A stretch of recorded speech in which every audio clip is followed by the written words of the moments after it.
There are certain specific questions like which one is better method for maximum minima questions, differentiation or completing the square.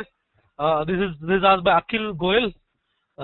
Akhil, my answer would be that I have some method that I use, which is neither differentiation nor completing the square. So I'll try and explain those methods in this session.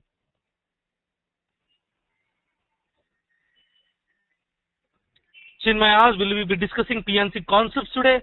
I don't know whether I'll have time to discuss the concept. PNC is pretty broad area. But what I'll basically do is pick up some of the questions that was asked in the CAT, and we will solve those today. Richa says, how many maximum algebra questions can we expect in the paper? Richa, I have no idea.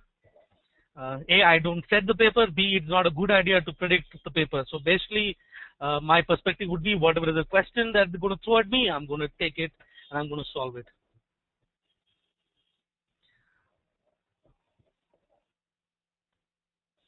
Suraj says, will there be a session for analysis on CAT once it gets started like CMAT? Of course, there would be.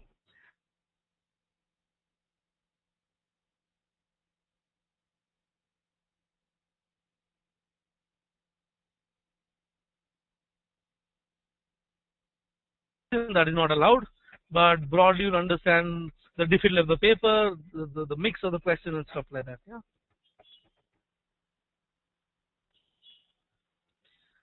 Ankit asks, can you tell the type of questions to cover in functions for CAT when we practice? I'll cover that during the session today. Is solving questions from 1990 to 99 for exam other than CAT, which exam? CMAT, ZAT. ZAT is a completely different ball game. So I don't know how much CAT 1990 to 99 will help you in other exams. But yes, it's still a set of questions which has come in the CAT. You can treat it as practice. It may not necessarily be a reflection of the kind of questions that will come in other tests. Ashar Khan says, will there be a part 2 of this session? I hope so. Okay. So I think we'll keep you posted on that. Rohit says, I find difficulty in functions and graphs, especially when the curves are given and to find the area, etc. Rohit, I'll try and cover that today. Amrita says, how do we attempt questions of the topic we don't know? Ouch.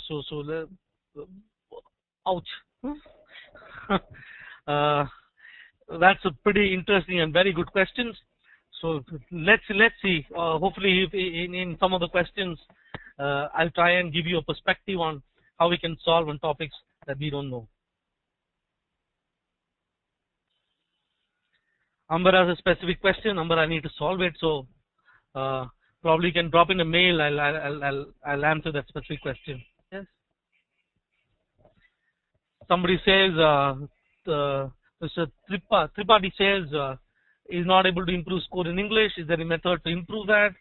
If you look at the areas in English, I believe there are 3, largely verbal ability, verbal reasoning, and reading comprehension. I don't know how much you can improve in verbal ability, but what can definitely change is reasoning and reading comprehension, because largely these are logic based.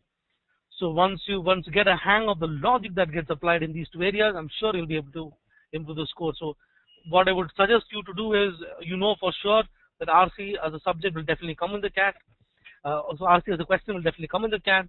So every day practice RC at least, right? At least one RC passage every single day, and analyze what are the kind of mistakes that you're making, and most of the time will be very basic mistakes. So right, that major and important areas in quant. Any Hari, I have no idea. I believe that all the areas are equally important. Yes.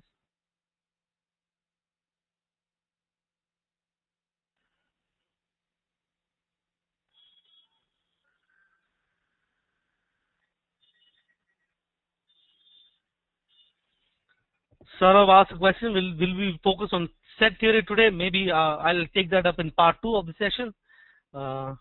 Today we'll largely focus on the chunk of the problem would be on algebra and functions and maximum, minima, a little bit of probability, and a little bit of permutation, combination and stuff.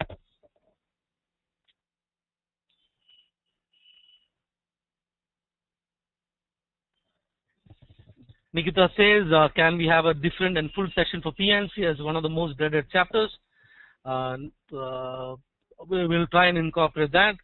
PNC is actually, to me, one of my favorite because PNC, you basically use logic rather than maths to solve.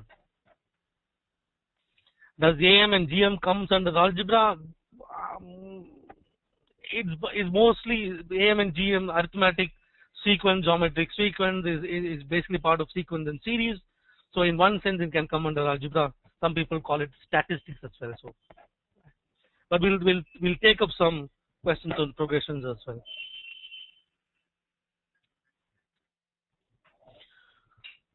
What should we do in the last 15 days? What I would do in the last 15 days, one is try and keep my tempo up. So I'll solve at least one paper every couple of days. Second, obviously I'll keep analyzing it. There's a couple of things I'll definitely do every day. One is I'll do a DI question every day. I'll do an LR question every day. I'll do an RC question every day because I know these three will definitely come, and keep solving these mocks.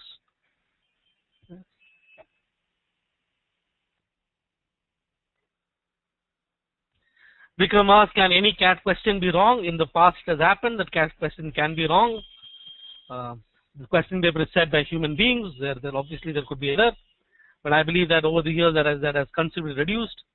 But even if the question is wrong, so that it's taken care of when they do the scoring.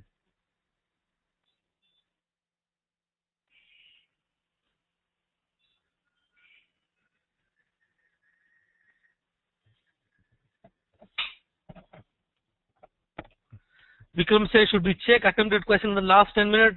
Why would you want to check attempted question? When you clicked on an option, I believe that you have clicked it because you're very sure that's the answer. Why waste 10 minutes on attempting the question that you've done? I will probably use 10 minutes to solve more questions. So the question was, should we check attempted question in the last 10 minutes? I don't think we should.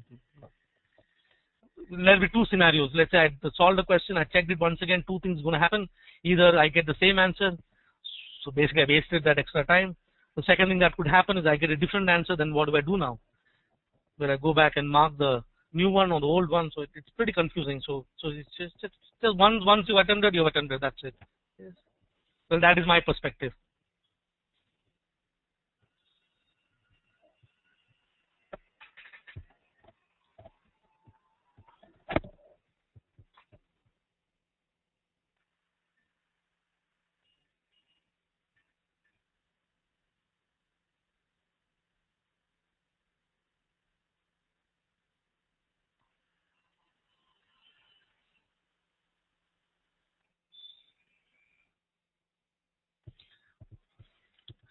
The question that I'm getting are one. I think everybody's asking this question. What is that you have to do in the last 15 days? Let me tell you this: that everyone is different. Though there cannot be one specific answer to this question. What is that you need to figure out is what is best for you. One thing is for sure that you must do is to solve papers. Yes, that's something you must do. And question is, revision of mock papers beneficial? So that's a question by Sahil. Sahil, anything is beneficial. Anything that you do is beneficial. So, but the question is that you have to ask is whether that is beneficial to you. In the last. So I'm asking this question once again. Am I audible? Is my voice clear? Can you give me a yes?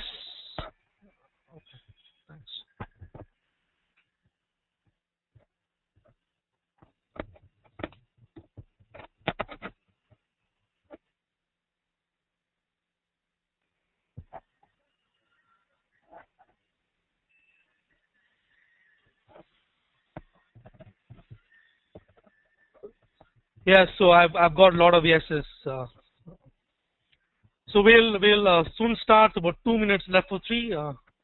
So let me just quickly get ready.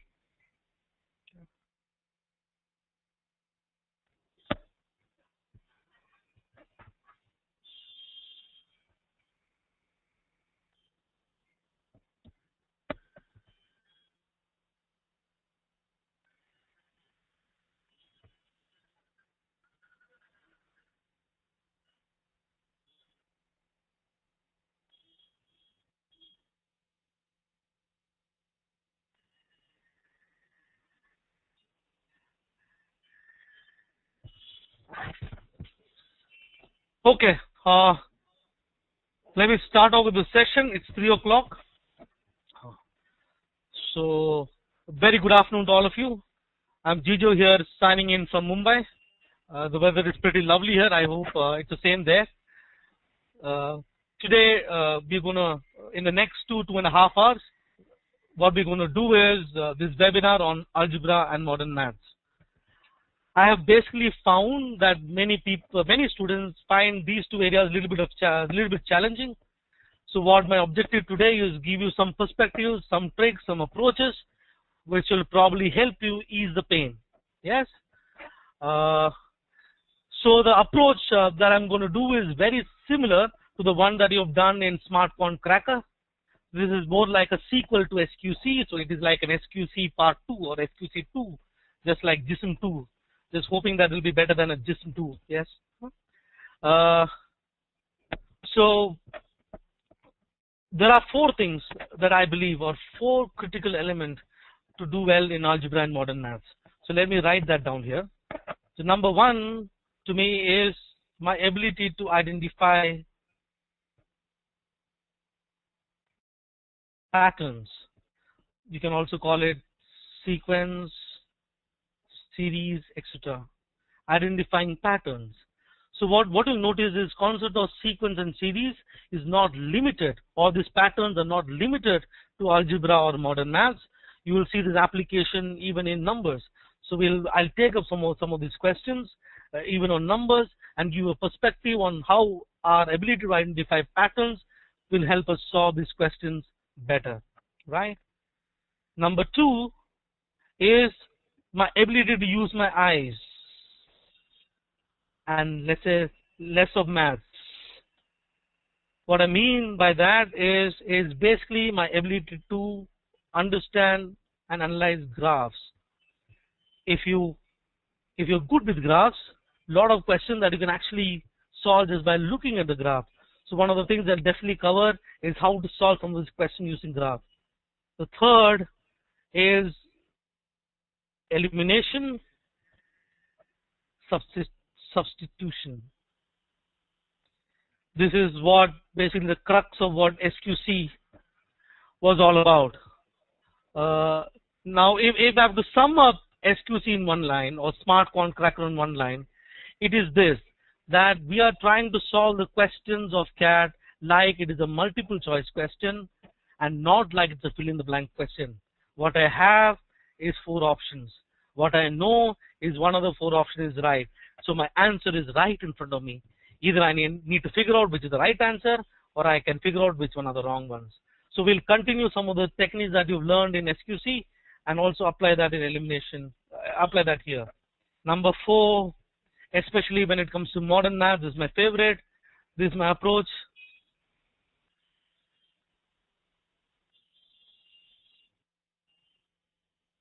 Logic first and maths later.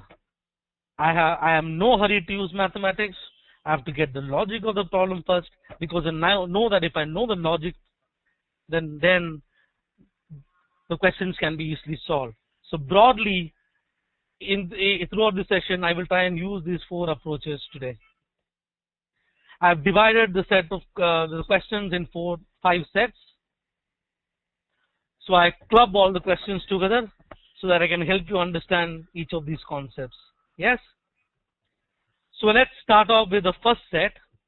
In the first set, what I'm basically going to do is use my understanding of sequence and series.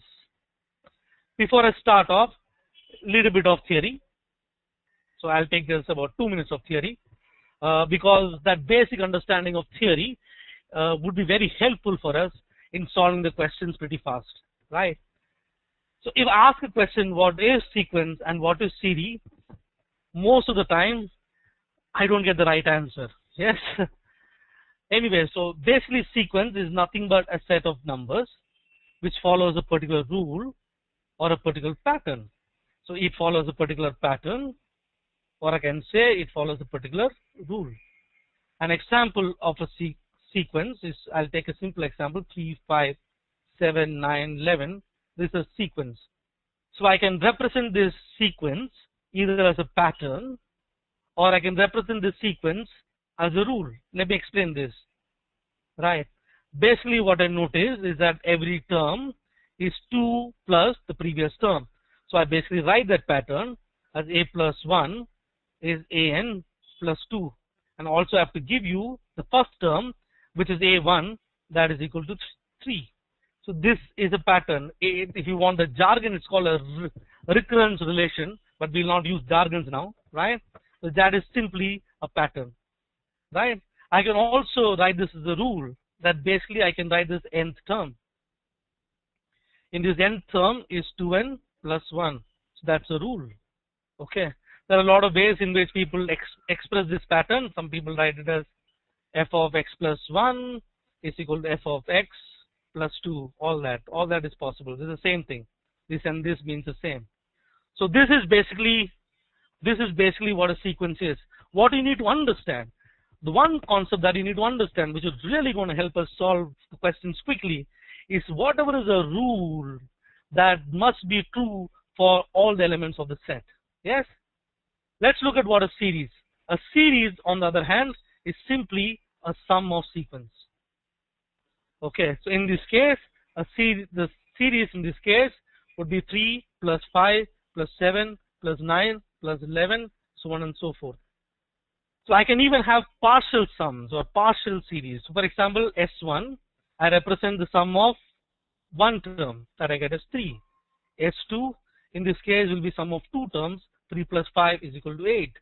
S3 is sum of 3 terms. 3 plus 5 plus 7, I get that to be 15. S4 is equal to sum of 4 terms. 3 plus 5 plus 7 plus 9, that's equal to 24. So I can now have, so let me take a little down. I can also have a sequence which has these partial sums. So what you notice in this case, it is 3, 8, 15, 24. And what you must also understand, even these partial sums or these S1, S2, S3, S4 must also follow a rule.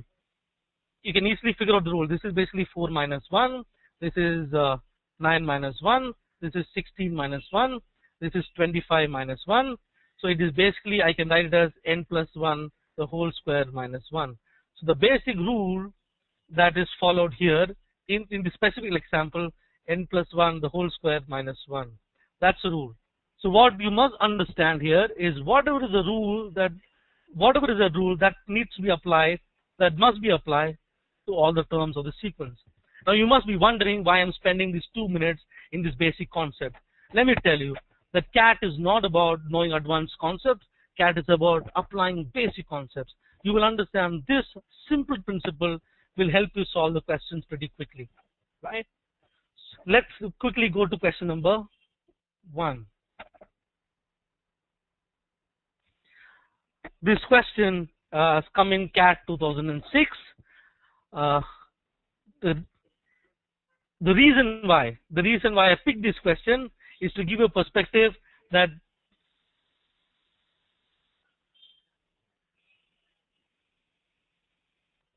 don't be afraid. I think that would be better sense. Yes, don't be afraid to look at any question. Don't get psyched, right? Try and make sense of the question. You'll find most of the question to be easy. In this case, the general rule is given, that is Tn equal to n divided by n plus 2. What I essentially need to find out, 3 multiplied by T4 multiplied by T5 multiplied by T6, so on and so forth, up to 353. So what I'll basically do is 3 will be 3 divided by 3 plus 2. That 3 divided by 3 plus 2 is 3 by 5. Multiplied by 4 divided by 4 plus 2, 4 by 6. 5 divided by 5 plus 2, 5 by 7. 6 by 8, so on and so forth. So you'll have a 52 upon 54 multiplied by 53 upon 55. Right. Once you have got this, once you write this, now what if you notice, you see a 5 here, you see a 5 there, so those two gets cancelled, the 6 will get cancelled, logically 7 will get cancelled, 8 will get cancelled, the 52 and 53 will get cancelled. So what remains is simply this, 3 into 4 divided by, sorry, this is 55, right? 3 into 4 divided by 54 into 55. So basically 54 is 9 into 6. So 3 goes, 2 goes, that 2 will be left on the numerator. So I can eliminate these options. In the denominator must be a multiple of 5. Since denominator is multiple of 5, I can eliminate this. What is left is this. Right. So here, what I basically get is it's 2 divided by 495. I only picked this question to give you a perspective, not to be afraid of any series questions. Yes. Let us move on. Let me go to this question. This is a question that came in CAT 2000. What I'll do is, let me give you 45 seconds. Let me give you 45 seconds starting now and keep posting the answers. Yes. I'll give you 45 seconds to solve this. For those of you who already have solved this, you can just post the answer. It's also important to remember the question that you have solved. So I'm getting the answers pretty quickly.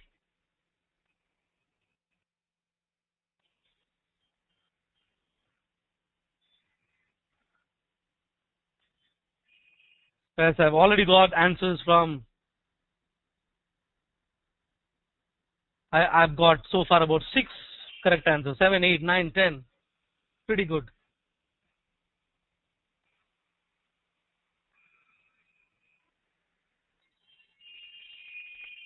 For Manish, yes, right. So all of you, most of you have got the answer. Let me solve it for you. The answer is going to be this. My approach to this question is pretty simple. Basically, I see a sequence. The sequence is A1, A2, so on and so forth. The sequence follows a particular logic. That is A. So I know A1 is 1. AN plus 1 is given as 2AN plus 5. So A2. So in the case, A2 will be 2 into 1 plus 5. That will be 7, so on and so forth. The principle that I use is this. Whatever is the rule that is true for A100 must be the same rule that is true for every single term. Let me repeat that. Whatever is the rule that is true for A100 is the same for the rules for every single term. So what I do is, I will look at the options and try and figure out, what is the rules in each of the options. Here, the options is for A100. So when there is 100, what I need to do is convert that to AN and try and figure out the rule. What I see is option number 1 is 5 into 2 raised to n minus 1 minus 6. Why have I taken that? Because I see it is 5 into 2 raised to 99 minus 6. So 99 is 100 minus 1. So if I convert that rule into general case, I get 5 into 2 raised to n minus 1 minus 6. Option 2 becomes 5 into 2 raised to n minus 1 plus 6. Option 3 becomes 6 into 2 raised to n minus 1 plus 5. Option 4 becomes 6 into 2 raised to n minus 1 minus 5. Now if answer 1 is true, which means that rule must be true. If that rule is true, that rule must be applicable to every single term. So what I know is A1 equal to 1. That basically means that n equal to 1, it must be equal to 1. When I substitute n equal to 1, this becomes 2 raised to 0. That will be equal to 1. So 5 into 2 raised to 0 minus 6 is equal to minus 1. Therefore, that is incorrect. When I look at this, it will be 5 into 2 raised to 0 plus 6. That will basically be 5 plus 6, that is equal to 11. That is incorrect. If I look at the third option, 6 into 2 raised to 0 plus 5. 6 into 2 raised to 0 plus 5 is basically 6 plus 5, which is equal to 11. But I should get a 1. Therefore, that is incorrect. If you look at the last option, that will be 6 into 2 raised to 0 minus 5, which is 6 minus 5, which is equal to 1. Therefore, that is the answer because the rule is applicable to the first term. So, therefore, option number 4 is the answer. Now, of course, you might be wondering whether it will work for 7. So, when A2 equal to 7, that means when n equal to 2, I should get a 7. Let me apply this logic here. So 6 into 2 raised to 2 minus 1 minus 5 is basically 6 into 2 minus 5, 12 minus 5 is equal to 7. You see? So basically what I've used is a simple logic. And my logic is this. If there is a rule that is true for A100, and the same rule must be applied to every single term. In this case, the same rule must be applied to A1. So the simple concept of sequence will help you understand this question easier. Yes? I hope this particular concept is clear. So question number 4, let me pick that on the screen. Use the same concept, and I'm going to give you 30 seconds, and please solve this same concept. Same concept. Some of you giving answer 2. How is that answer 2? No. Same concept. A100 is what is given. I will basically convert that to AN. When I convert that to AN, let me try and derive a general case. When I try and derive a general case, option number 1 becomes 3 raised to n minus 1 minus 200. Option number 2 becomes 3 raised to,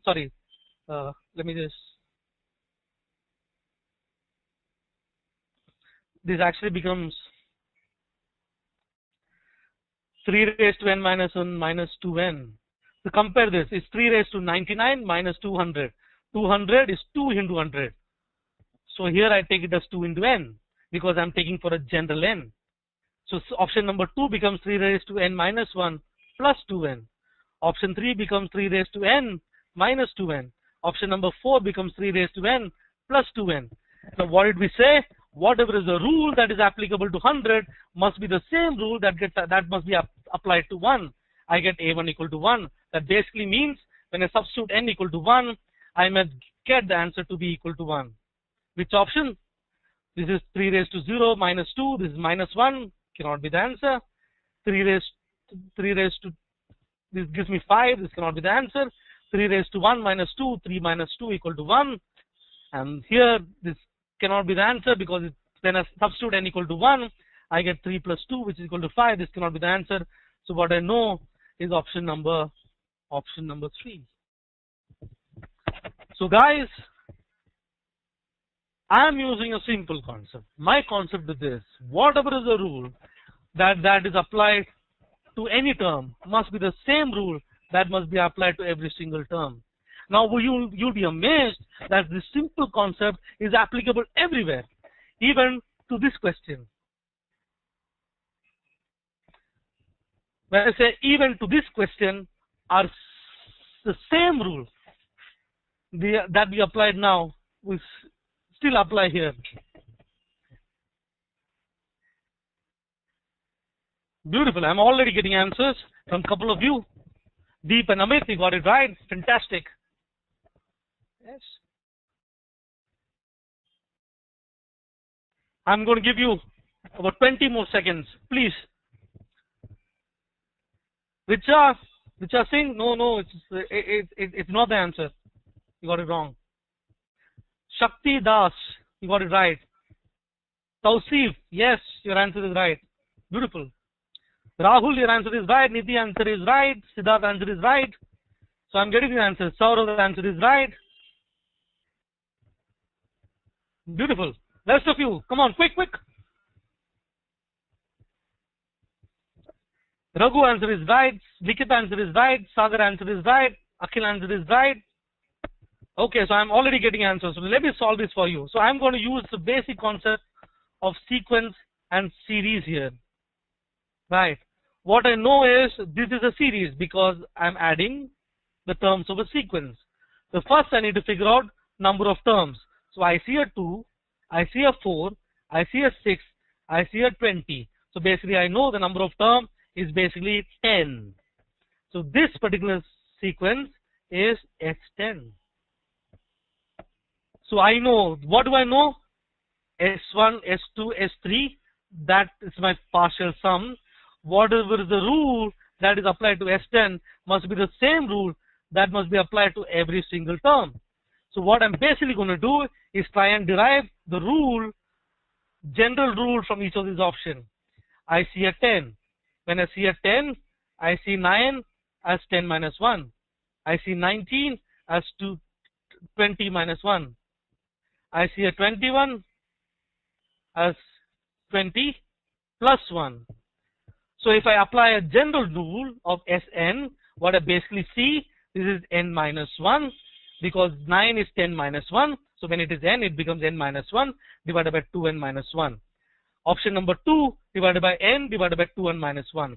Option 3, n divided by 2n plus 1. Option number 4, n plus 1 divided by 2n plus 1. So those are the four rules that I've got from the options. So what did we say? Whatever is the rule that is applicable to S10 must be the same rule that must be applicable to every single term. So let me just pick S1. So let me just rub all this here. So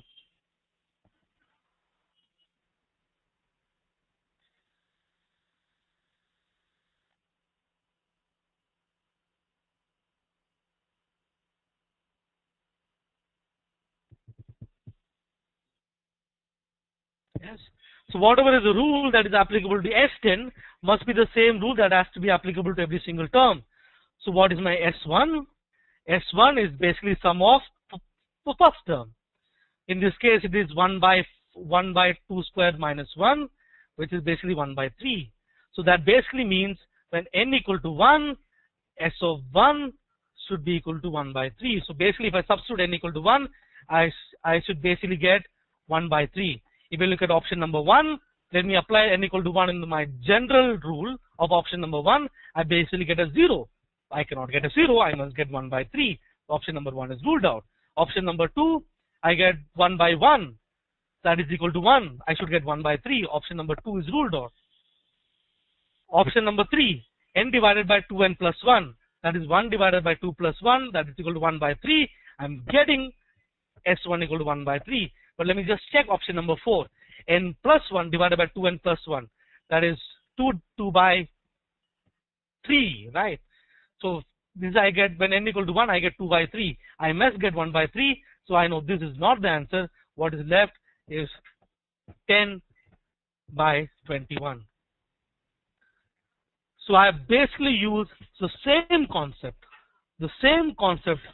of sequence even in question like this.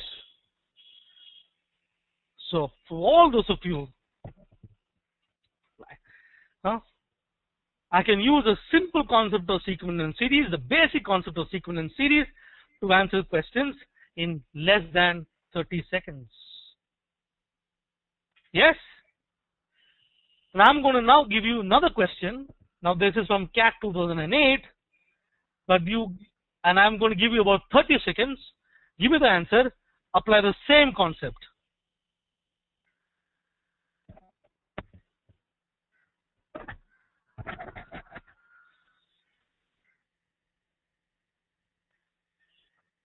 Deep, you are right. Sahil, you are right. Amit, you are right. Akhil, you are right. Ravi, you are right. Ankit, you are right. So basically, I'm getting answers from about 6-7 out of the total participants. The rest of you, quickly. Same concept. Same concept. Same concept. First, figure out the number of terms. Rahul Chaudhary got it wrong. First, figure out the number of terms. Convert that into general rule. And then check for S1. Yes, Rakesh, you are right. Smriti, you are right. Mary Preeti, you are right. Shobit, you are right. Sahil, you are right. Rohan, you got it wrong. Raghu Mohan, you are right. So some of you have solved it using the normal method. It's fantastic. There is no problem so long as you get the answer. That is what is important. Yes. Every question can be answered in multiple approach. So I am only interested in the answer. I'm not interested in the approach. I'm just giving you one approach, which is pretty helpful. Yes. Vikas Shah got it wrong. Rahul got it wrong. Kumar, you're right. Christy, Francis, you're right. Manoj, oh shit, I missed you. Huh? Amy, you're wrong. Ashutosh, wrong. Ankit, wrong. For those of you answered option 1, that is the correct answer. Answer is option 1. You can use whichever method. Let me use my Jugaad method. Right. So the first one is to figure out number of terms. So I see a 1, I see a 2, I see a 2007. So I see the number of terms is 2007. So what I have is S of 2007. Right? I have an S of 2007. Now what I need to figure out is a general rule for S of n from these options. So when I have a 2007, 2008 is 2007 plus 1. So if for a general n, this becomes n plus 1 minus 1 by n plus 1. Option 2 is basically n minus 1 by n. Option 3 is n minus 1 by n plus 1. Option 4 is n plus 1 minus 1 by n. Option 5 is n plus 1 minus 1 by n plus 2. Yes? Now what I essentially need to figure out is whether this rule is applicable to S1. S1 is basically just the first term, which is 1 plus 1 plus 1 by 4. So basically you get that is root of 9 by 4. That you get is 3 by 2. So when I apply n equal to 1, I must get 3 by 2. Which option? This is when I apply n equal to 1, 2 minus half, 3 by 2. There you go.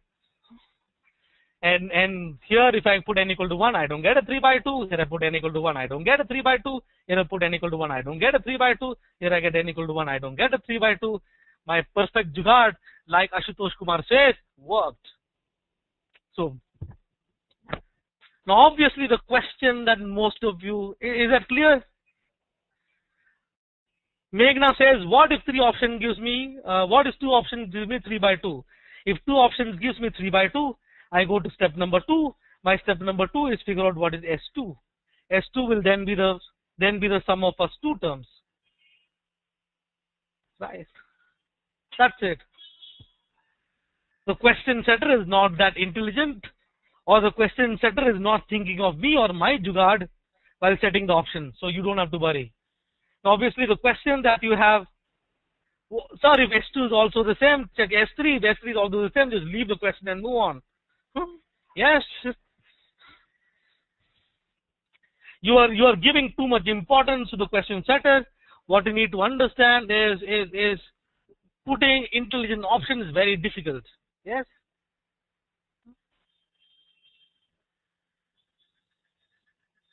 Yes. Somebody wanted to know the proper method.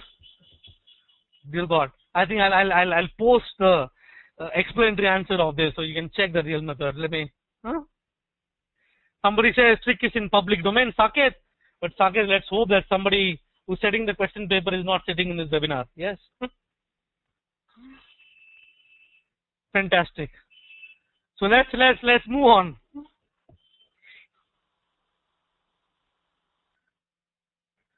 So another question is, what if we can't convert in general term? Then I'll have to use my math. If I can convert this. Now, if I look at all the questions that has come in the CAT on sequence and series, I could convert everything into a general term. Because I could convert everything into a general term, I can easily answer a question. Yeah, okay. Question number 6. This is from 2005. A dangerous, deadly looking question. The most of you will look at the question and may figure out to leave. Quickly, there are some questions. What if the question is expressed as whole numbers or fractions? Obviously, then in that case, this particular logic is not going to work. Then I'll have to figure out some other jugaad. Yes. I have picked up a couple of questions on that where the answers are not necessarily. I can get wherein I cannot get a general rule. I will answer that. Rishabh, you got it wrong. Ravi, you are right. Ankit, you are right. Achha, so I'm getting confused. Yes, I think most of you got it wrong. Rishabh, you got it wrong. Got it right. Sorry. Some of you are giving me posting the option, or some of you are posting the answers. Just post the option, okay? Beautiful. I think I'm getting the answers everywhere. Yes. Okay. So there are, like I told you, there are multiple approaches to any of the questions. All I'm going to do is, what is my jugaad to answering this question? What I basically see, I see a P, which is 1 factorial plus 2 into 2 factorial plus 3 into 3 factorial, so on and so forth. Yes, let me give you the answer. First of all, the answer is option number 4. So most of you have got it right. Yes. So let me just quickly explain the jugaad. The reason why I'm going to explain this jugaad is give you a perspective that the same concept of sequence can also, or series, can also be applied in this concept of numbers. Yes. So what I basically see is a series. That series is 1 into 1 factorial plus 2 into 2 factorial plus 3 into 3 factorial, so on and so forth, up to 10 into 10 factorial. There are 10 terms. This is a series that contains 10 terms. So my P is my 10 terms. Okay. What am I asked? Where basically I'm asked to find the remainder. When P plus 2, P is my S10. So I'll just write it as S10 plus 2 is divided by 11 factorial. I'm going to write 11 factorial as 10 plus 1 factorial. That is a question.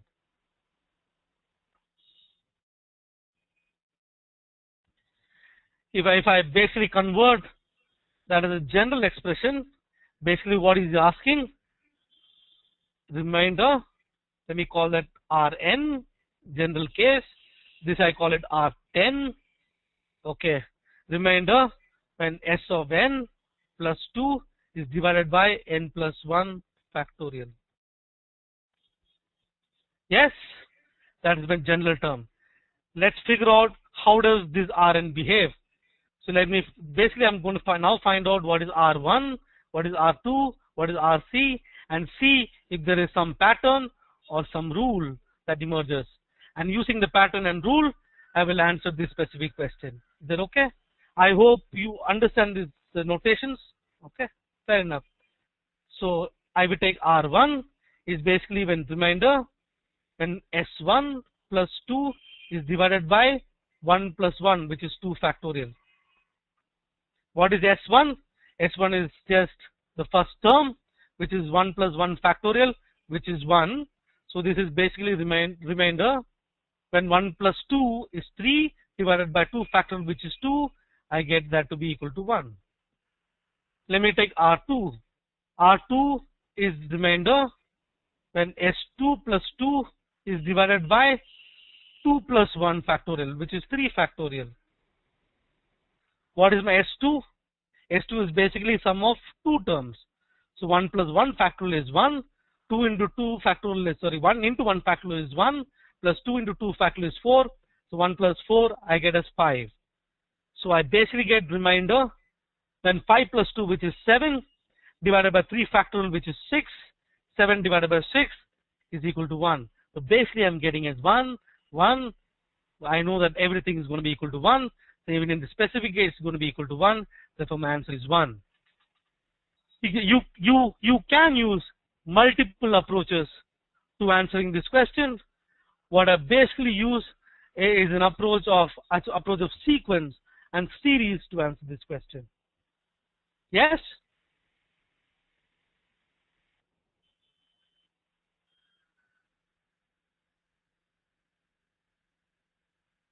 Somebody is basically asking a proper approach. The proper approach is basically convert this into a form where you can cancel out. Okay. Convert that into cancel out, so that's basically a series. That's the proper approach. Anyways, case, my perspective, this is also a proper approach, because here also I'm using the basic concept of series, and basic concept of series that basically means application of rule to answer the question. So even this is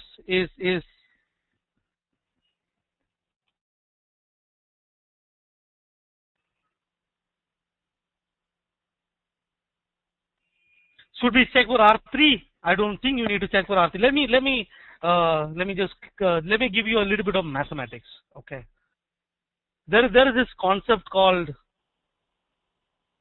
mathematical induction. I don't know whether you have solved by proofs using mathematical induction. So this is deadly term. So because I know that there is mathematical induction, this particular I need not check for R3 or R4. Huh?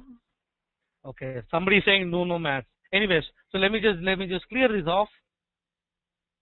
So for those of you who want math, I'm going to just give you the solution key. You can understand the math. Okay. This sequence is applicable even in numbers. So you basically call that a cyclicity in numbers. Basically, I call that simple sequence. There was a question in the CAT which says 7 raised to 2008. What are the last two digits? Okay. So I basically convert that into general case. What is the last two digit? When n equal to 1, the last two digit is 07. When n equal to 2, 7 square is 49.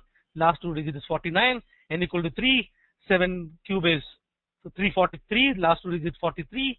N equal to 4 is 01.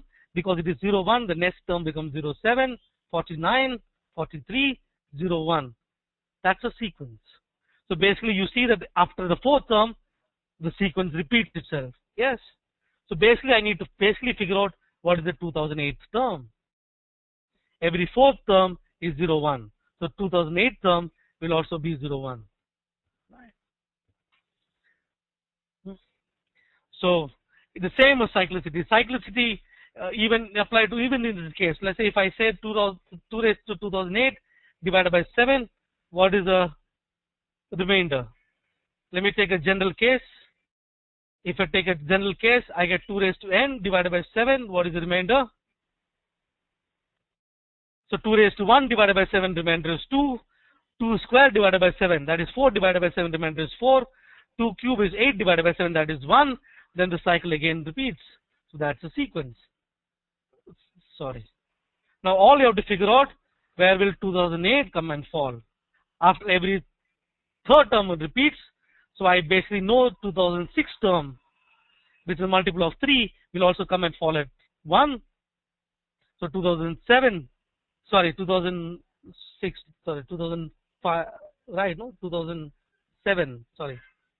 2007 is a multiple of 3. 2007 is going to come and fall at 1. 2008 will then fall at 2. The answer is 2. Yes, 2007 is a multiple of 3. My math is weak, guys. So it's like somebody's asking the question. You would see that for any digit, any number, a certain sense of cyclicity or certain sense of sequence will always work. Somebody's asking for higher digit number, even the higher digit number, anything, let's say 347 divided by 7, what is raised to, let's say 2000 divided by 7. If it's even for higher number, I can change that to remainder 343 goes by 7. When I divide 347 by 7, I get a remainder which is equal to 4. It becomes 4 raised to 2000 divided by 7. When you convert that to 4 raised to n divided by 7, you can see the cyclicity will work. And let me tell you this. Let me write that here in bold.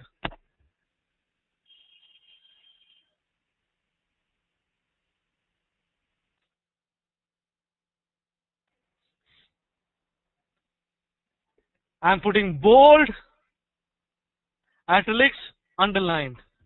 Somebody is asking, they didn't understand 347 divided by 2000 divided by 7. Basically what I do is 347 divided by 7, I get the remainder as equal to 4. The problem then changed to 4 raised to 2000 divided by 7. And you check, even for 4 raised to n divided by 7, there will be a cyclicity that happens. Yes, the cyclicity always works, always.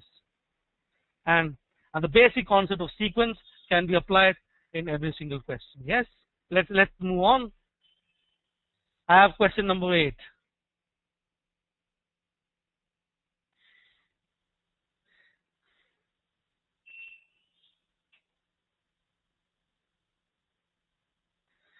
This is a deadly looking question, but basically we don't care. If you basically look at this question, what is critical here? The question asks, what is the sum of n terms of the series? I need to find out what is n terms of the series. So when n equal to 1, that is basically sum of one term of the series, I must get answer should be equal to log m. So all I need to do is substitute in these options n equal to 1 and check which of the option gives me log m. The option that gives me log m could be the right answer, but if I'm able to eliminate 3 options, I know the 4th option will be automatically right. So basically, if I check option number 1, if I substitute n equal to 1, this will not give me log m. If I substitute n equal to 1 here, log m raised to m, no, this will not give me log m. If I substitute n equal to 1, this gives me m raised to 0, that becomes 1.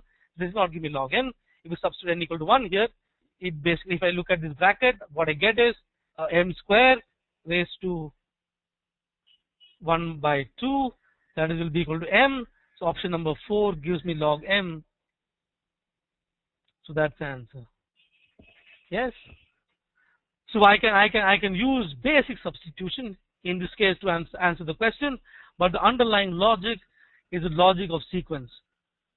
Please note that I'm still using the basic concept of mathematics to solve these questions. Yes. Let's quickly move on.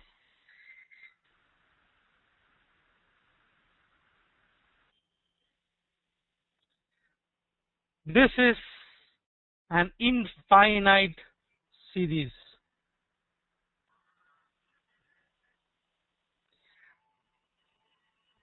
This is basically an infinite series. What happens in an infinite series is basically this. So if I look at these terms, so let me write the series. Is 1 by 4 by 7 plus 9 by 49 plus 16 by 343 plus 25 by 2401. So what I basically get here is 1 plus 4 by 7 is approximately 0.57. 9 by 49, if we can approximate that to 9 by 50, that becomes 0.18. 16 by 343, approximately 0.04.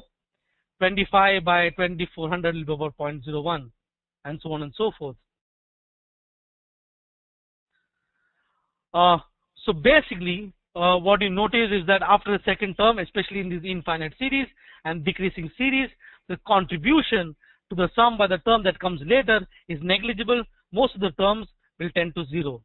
So all we need to do is take this value 1 plus 0.57 plus 0.18 plus 0.04 plus 0.01 basically gives me approximately 1.81. So my answer has to be close to 1.81. Whichever is closest to 1.81 will be the right answer. Now if I check the option 27 by 14 is, I can write as 1 by 13 by 14. 13 by 14 is about 0.9. So it is 1.9. That is much greater than 1.81. Therefore that cannot be the answer. If I look at 21 by 13, 21 by 13, I can write it as 1 by 21, that is 8 by 13, is it? Yes. 21 minus 13.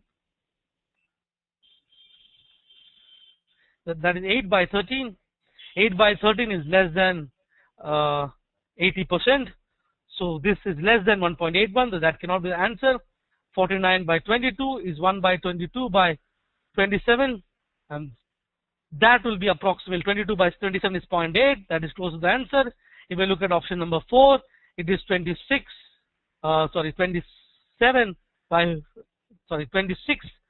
15.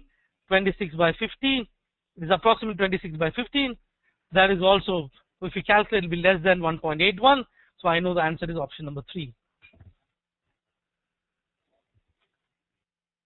How did I do 22 by 27 equal to 0.8? The question is, how did I do 22 by 27 is 0.8? What I essentially need to find out what is 80% of 27. If to find out 80% of 27, I basically find out 100 minus 20% is what I get 80%. 10% of 27 is 2.7. 20% of 2.7 is double of that, which is 5.2. 27 minus 5.2, roughly close to 22. So I know that it's close to 80%. Yes. So that's all. Yeah. So I anyway knows that it is 0.81. So I'm basically checking whether it is close to 80%. Yes. So in all the series question, you can take 3-4 terms. In fact, you could have worked with 3 terms or 4 terms. Yes. You can take 3-4 terms, approximate the value, and get the answer. You check all the questions of the CAT that has come with the history of the CAT using infinite sum, and use this method. You will be able to get the answer. Yes.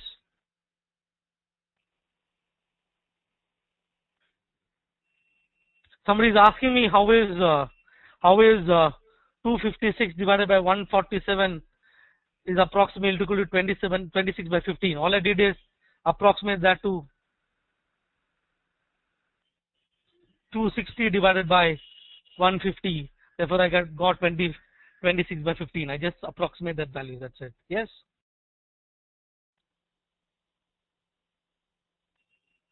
Somebody is asking me how did we get 1.81? I basically calculated. I basically took each term 4 by 7. 1 by 7 is 14%. 4 by 7 is 57%. 9 by 49 is 18%. 16 by 343 is 4%. 25 by 2401 is 0.1%. So I added everything and I got 1.81. Yes. That's it. I cannot use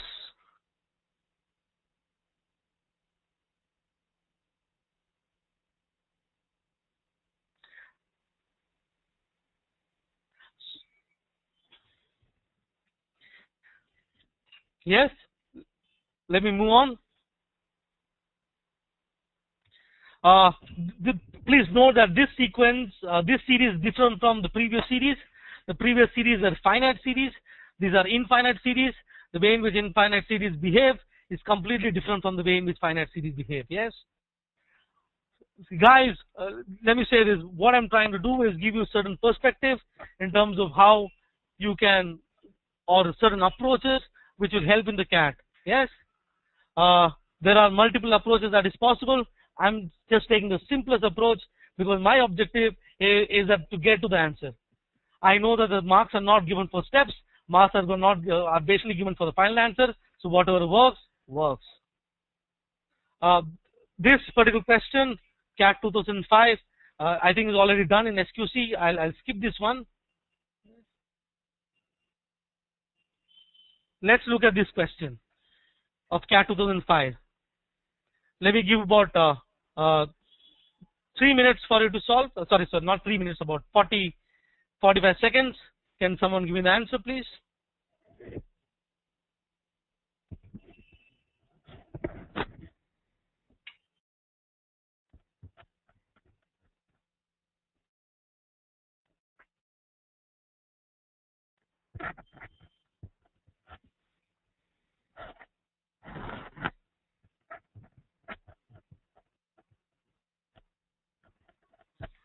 Yes, I'm getting answers from many. The answer is option number 4. Yes. For those of you who got answer to be option number 4, fantastic. The crux or my approach to questions like this is my first step is try and understand the question. Understand the question. Apply logic. Use, if at all I have to use basic math, I'll use basic math. Otherwise, I'll apply logic and answer the question. Now, to understand the basic math, I basically need to understand. I basically need to understand what does this mean. G of x plus 1 plus g of x minus 1 is basically equal to g of x. I can write that g of x plus 1 is basically g of x minus g of x minus 1. To understand this, I'll simply substitute x equal to 1. I basically get g of 2 is basically equal to g of 1 minus g of 0. So once I write that, I basically understand what this sequence is. So if the sequence is basically g of 0, g of 1, g of 2, g of 3, so on and so forth. Basically, it says g of 2 is basically g of 1 minus g of 0. G of 3 will then be g of 2 minus g of 1, and so on and so forth. That's the sequence. Yes?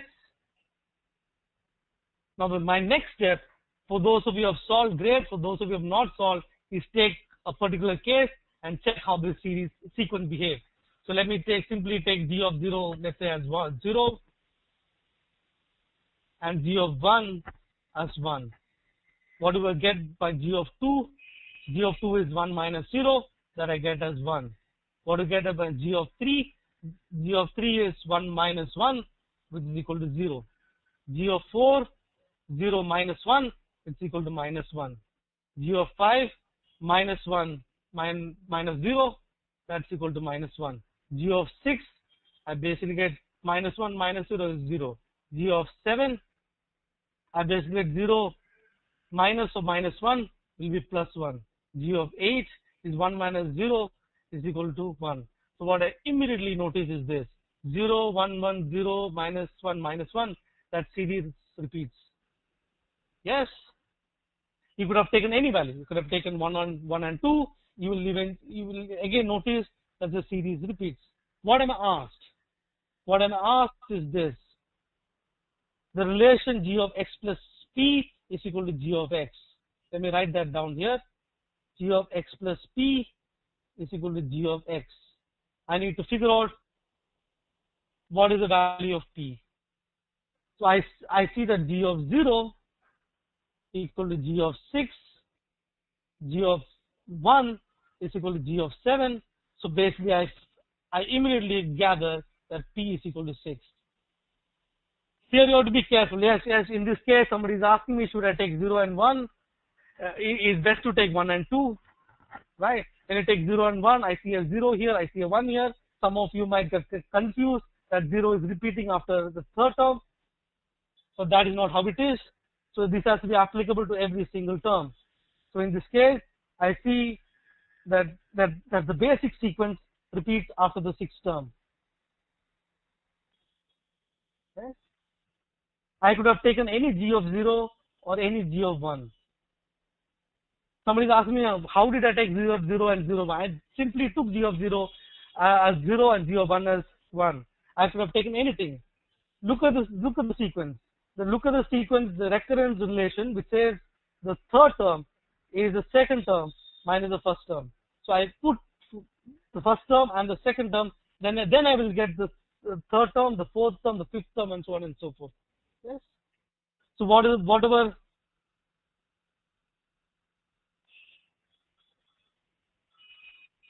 I've got a question, Swati. You have selected such question, or CAT used to give such basic concept question.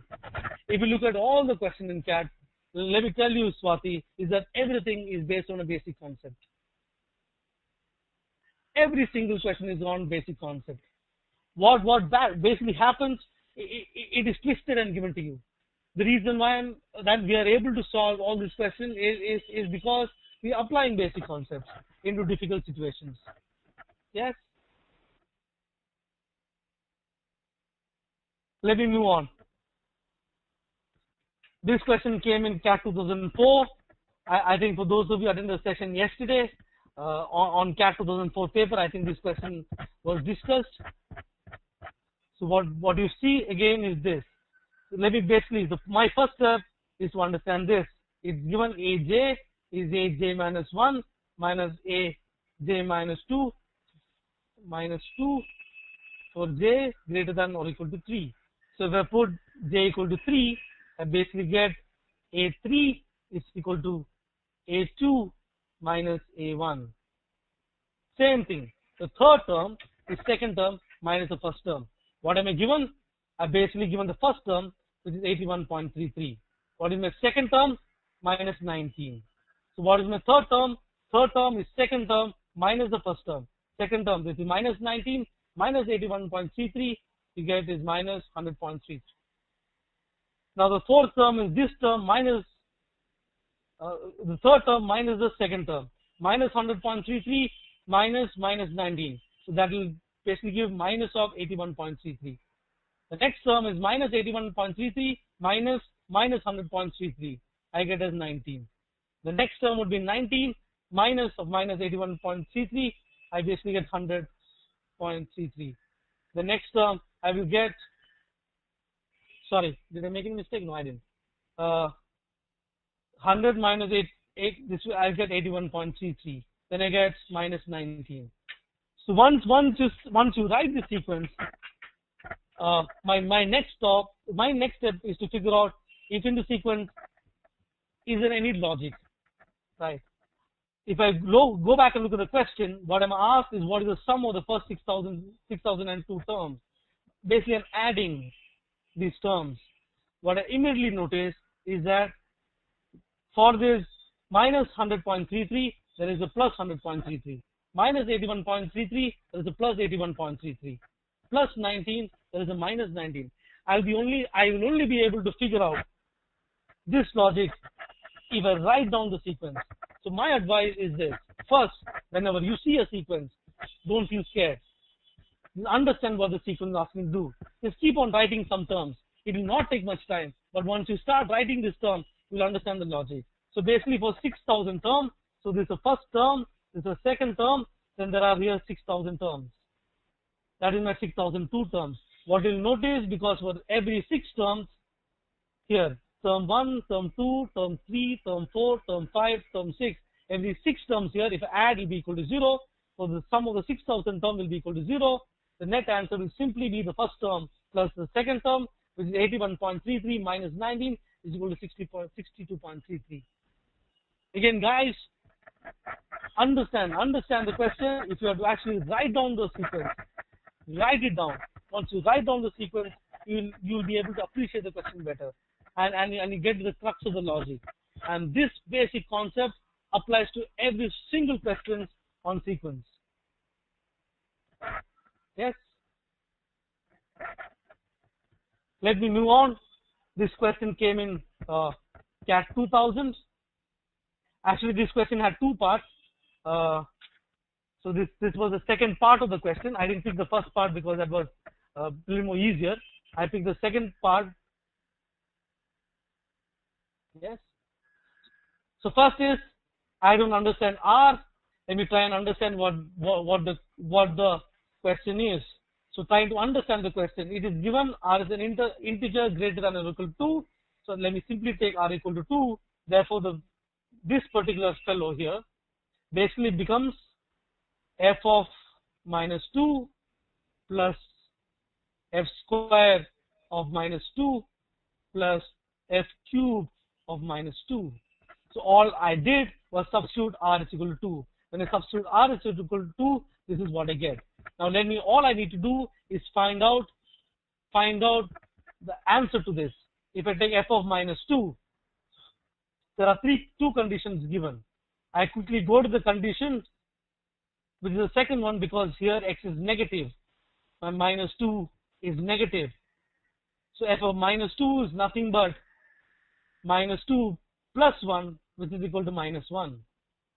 Plus, and now I need to find out what is f square minus 2. Now I need to understand this. This simply means this. F square minus 2 is nothing but f of minus 2. I know f of minus 2 is equal to minus 1. This is f of minus 1. F of minus 1 is negative. So again, I go to the second rule. F of minus 1 will be 1 minus 1, which will be equal to 0. So that is equal to 0. So here it is going to be 0. Now you quickly understand f cube of minus 2 is nothing but f of 0. Yes, f of 0, I need to go to this first rule, substitute x equal to 0, because x is non-negative, x equal to 0, I get equal to 1. So all I get is minus 1 plus 0 plus 1 is equal to 0. Therefore, option is option number 2, which most of you got it right. Yes. So the basic concept that I'm using, is basically the concept that, or the basic approach that I'm using is understand, don't be scared, understand the question first. Once you understand the question first, apply a little bit of logic, Once you apply a little bit of logic, if math is required, use math and get to the answer.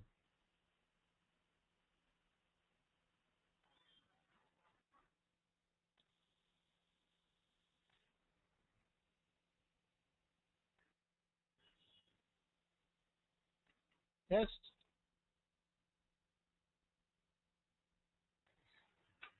So basically, my suggestion would be to look at all the questions or functions or questions like these from CAT 2000 to CAT 2008.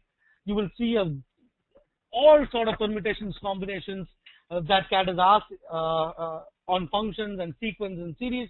But what you will essentially notice is the basic concept, the basic principle, all the basic approach remains the same.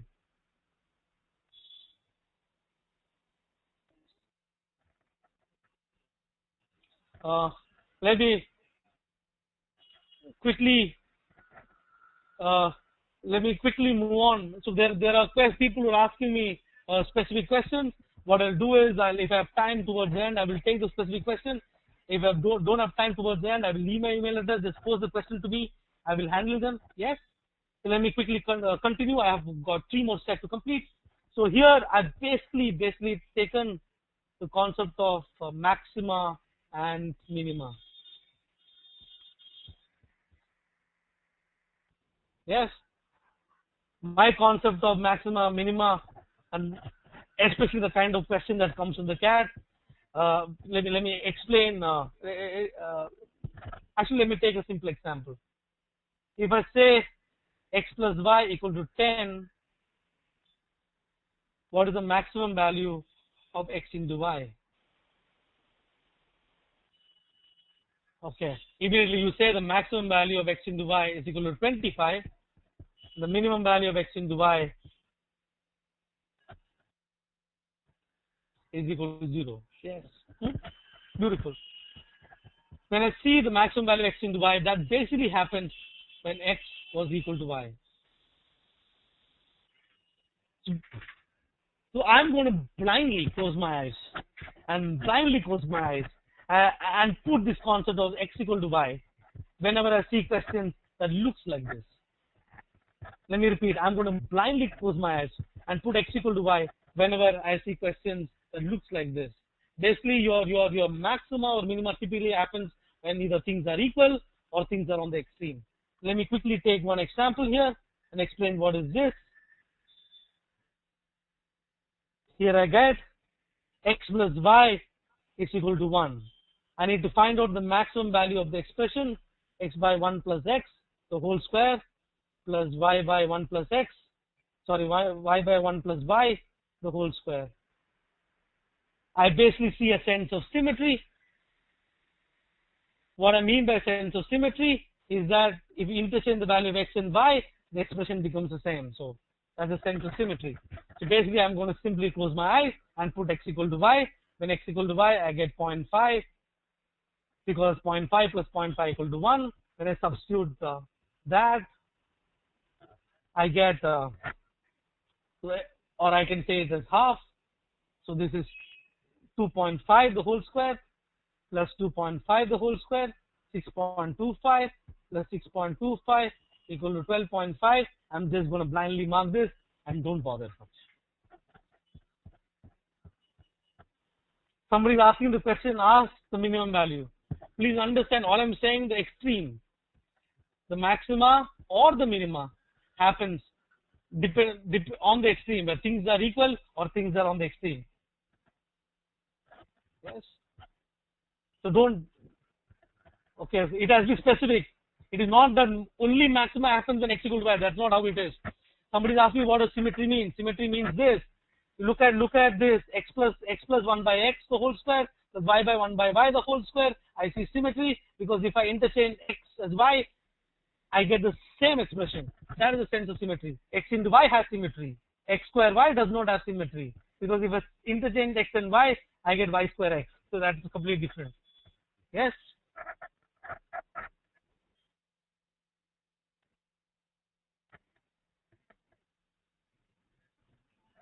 Somebody's asking how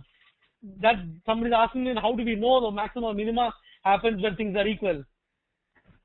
max, maxima or minima happens on two cases. Let me explain this. If I have either, in most of the cases, it will be when x equal to y or x plus y equal to 0. In most of the cases. But if you look at the problems in the CAT, you can blindly apply x equal to y in all the questions, and of all the questions that come in the CAT, I mean all in the history of the CAT, you can simply apply x equal to y and don't bother whether it's minima or maxima and mark the question. Like for example, the next one. This is a CAT 2003 leaked paper. For those of you not aware, the CAT 2003 paper got leaked, right? And if you have a chance to look at CAT 2003 repeat paper, you will see the kind of question they've asked. Okay. So here I see. Do you see symmetry? I see symmetry, because if I substitute x equal to y equal to z, so basically I can interchange. So I can, in my mind, I'm thinking x equal to y equal to z. Now somebody is going to ask me a question. X, y, z are distinct possible real numbers. But let me look at the options. It's greater than 4, greater than 5, greater than 6. That basically means somebody is asking you what is the minimum value. Yes, I see greater than 4, I see greater than 5, I see greater than c. I can reinterpret the question to see what is the minimum value. So all I'm going to do is close my eyes and simply substitute x equal to y equal to z. I'm going to substitute equal to 1.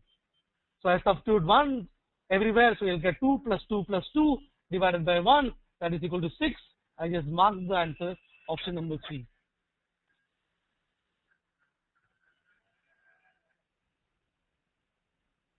So the minimum possible value of that expression will be equal to 6. So whatever is the next value has to be greater than 6. Let me explain this. Okay. Let me explain this question. Some of you are not getting what I'm saying. All I'm saying is this. I'm going to reinterpret the options. Okay. When I say greater than 4, what is the minimum value when greater than 4? Is 4. When I say greater than 5, what is the minimum value in this option? 5. When I say greater than 6, what is the minimum value in this option? 6. Yes? So I'm going to reinterpret and check what is the minimum value of this expression. I see symmetry. I'm going to put x equal to y equal to z. You can put as 2. I basically put as 1. I got it as 6, because it is 2 plus 2 plus 2 divided by 1. That's equal to 6. And I know that the minimum value is going to 6. Therefore, the answer is greater than 6. Because option number 3, to be my reinterpretation, says the minimum value is 6. Yes, of course, it is not greater than or equal to 6, because these are distinct. Yes. How do you determine symmetry? Just look with your eyes. You can simply look at the expression and see a sense of symmetry there. If you interchange the value of x, y, and z, that expression remains the same. Let me move on.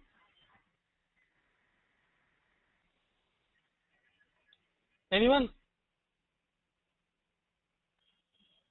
What is the answer to this question?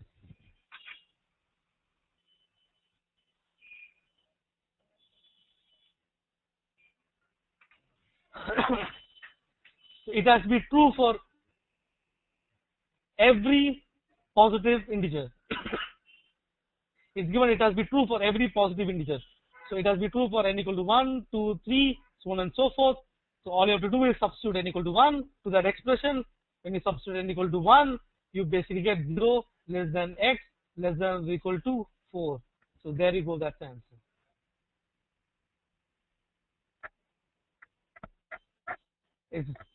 It's basic, straightforward substitution, and this question should not take more than, I believe, 10 seconds to answer. Okay, somebody's asking, should I check for the next value? Okay, I can check for the next value. When I substitute n equal to 2, I basically get 1 minus 1 by 2 is less than x less than or equal to 3 plus 1 by 2. When it's equal to 2, I basically get 0.5 is less than x, less than or equal to 3.5. So let me put that graph. For n equal to 0, it was between 0 and 4. For the second value was between 0.5 and 3.5. So that is inside 0 and 4. Since this has to be true for every positive integer, the range would be from 0 and 4. If I put n equal to 2, I see basically I get 0.5 less than x less than 3.5. That is inside 0 and 4. If I put the next value, I'll be still inside this. Therefore, for this to satisfy, it has to be between 0 and 4. Obviously, none of these is the answer, because then please read the question again. A real number x satisfying particular condition for every positive integer n. So that range has to satisfy for every possible positive integer n. So when I apply n equal to 1, when I put n equal to 1, I got it is between 0. Let me just rub all this. Okay. Let me say once again. It has to satisfy for every positive integer. For n equal to 1, n equal to 2, n equal to 3, so on and so forth. Yes. So for when I substitute n equal to 1, that particular inequality becomes 0 is less than x less than or equal to 4. When I substitute n equal to 2, I get that inequality as 0.5 less than x less than or equal to 3.5. Now what is the question? The question says it has to satisfy for every positive integer. So whatever is the range that you're taking, the range must be valid even for n equal to 1. So in that case, if I look at the first range, that is between 0 and 4. If I take this is 0 and that is 4, it starts here, it goes till here, and we can also take the value 4. If I look at the next case, that is between 0.5 and 3.5, that is inside 4.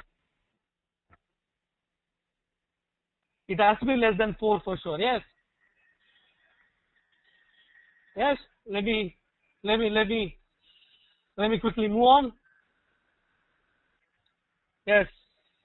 This question of CAT 2001. Guys, substitution. Substitution. That's the hint. 45 seconds. Substitution. That's a hint. Substitution. That's a hint.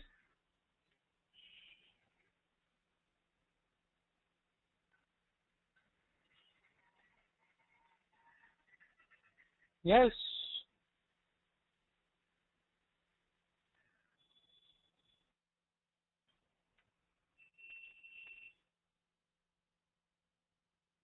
Substitution.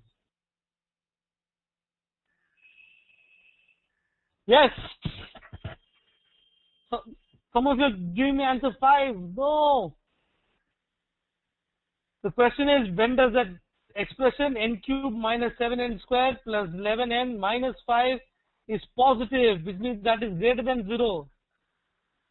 When you substitute n equal to 6, when you substitute n equal to 5, that particular expression will be exactly equal to 0.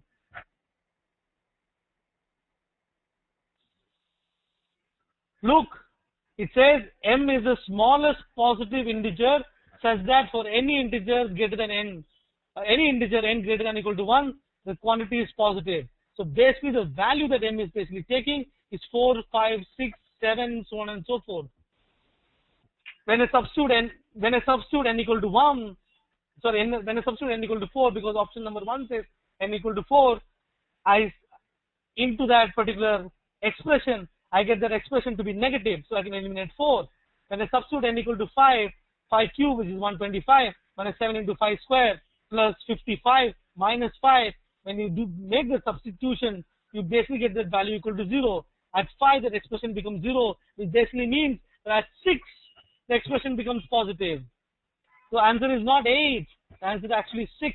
Therefore, answer is none of these. Careful, guys. Making silly mistake is the worst. The worst thing that you can do. That basically means you could have got that plus 3 marks, but you went to -1.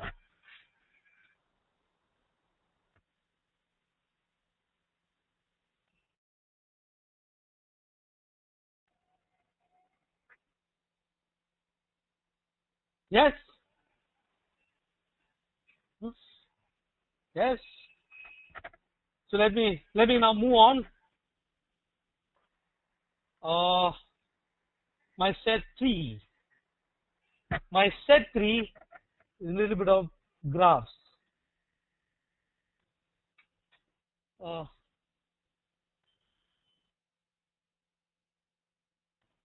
My set 3 is a little bit of graphs. Let me take some breath. My set 3 is a little bit of graph. Now let me also tell you this. You don't need to use graphs.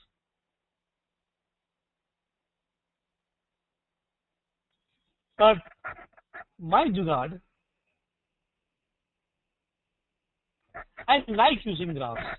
The reason why I like using graphs is because I can use my eyes to make the sense of what that function or what that algebraic expression looks like. So I like using graphs in some of the questions. Somebody is quickly asking, why didn't I put n equal to 1? Why should I put n equal to 1? Because I am basically checking whether it is 4, whether it is 5, or whether it is 8. So why should I put n equal to 1? I'll put n equal to 4, I'll put n equal to 5. When I put n equal to 5, I got that to be 0. And I put that to be 0, I know for 6, it will be positive. Yes, let me carry on. I'm going to use graph. Let me first put a question on the board and give you about 30-40 seconds to answer.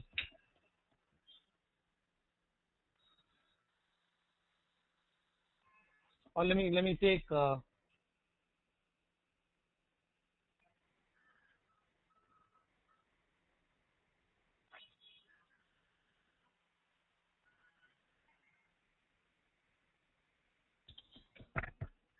somebody is careful, guys. No silly mistakes. Basically, you're asked what is the minimum possible value of g of x. You're not asked what is the minimum possible value of x. So careful, guys.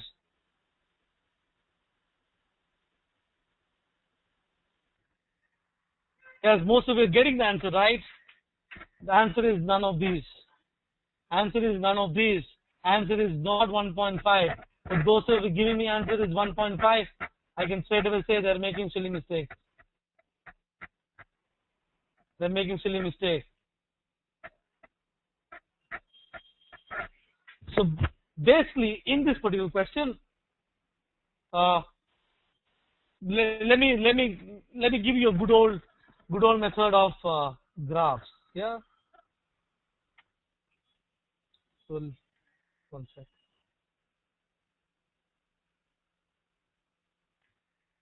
That is my x. So let's say that is my y. Here I am having two expressions, or y equal to f minus 5 minus x and y equal to x plus 2. Yes.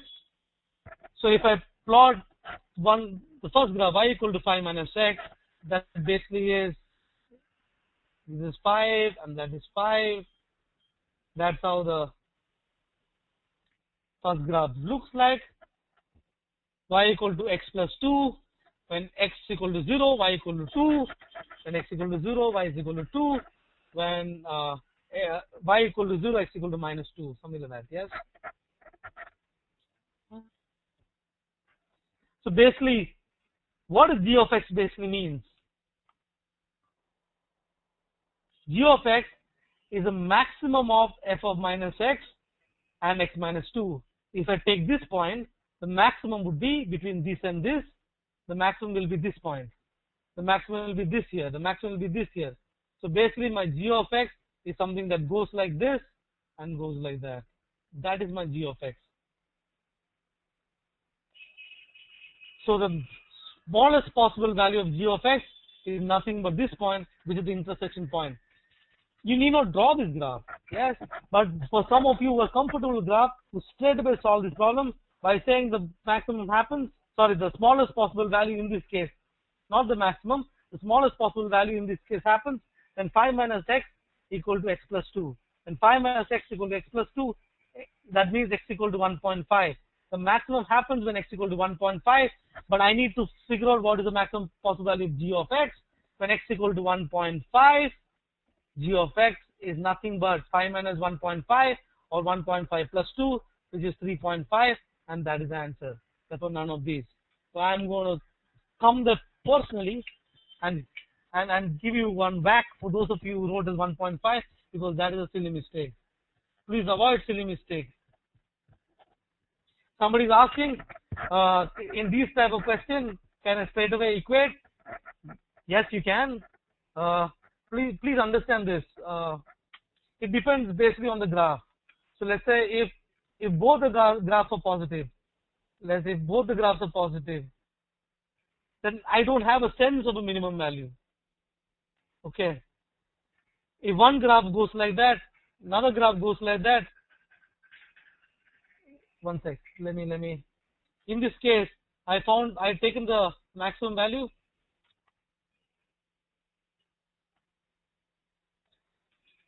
In this case, I've taken the maximum value, and that was my g of x.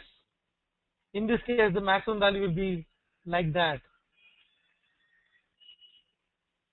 Yes. If there are, somebody is asking me if there are 3 parts. If there are 3 parts, draw those 3 lines. That's it.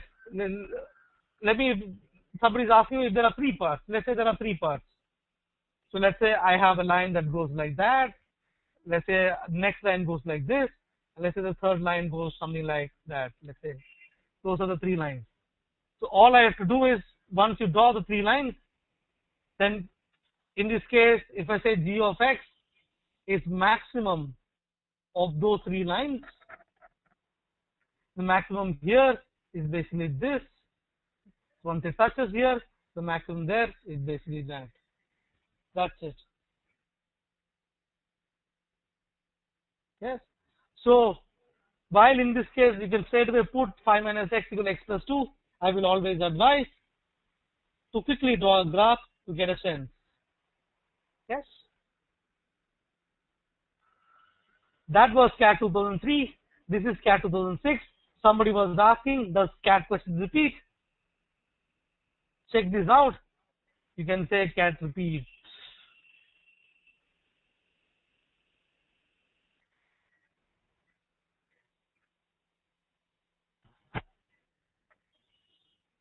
Exactly the same concept. So the 2 graphs are 2x plus 1 and 3 minus 4x. I don't have to worry much because one is going to go like that, other is going to go like this. One is an increasing graph, another is a decreasing one because it's 2x plus 1 and 3 minus 4x. So maximum value will still be this. That will be my f of x.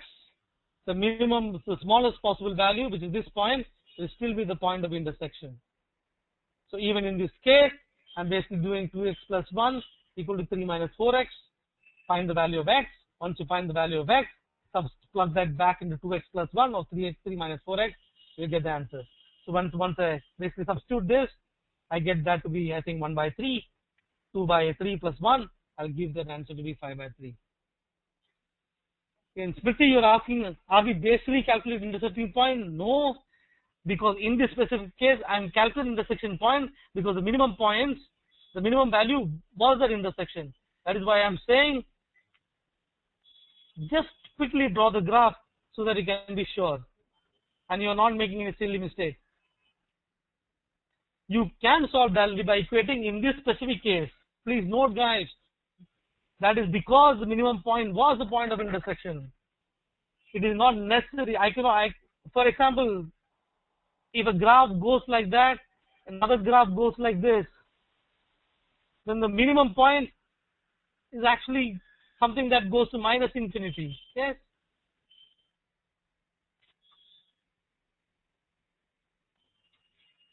These are easy scoring. All I'm saying is don't make silly mistakes.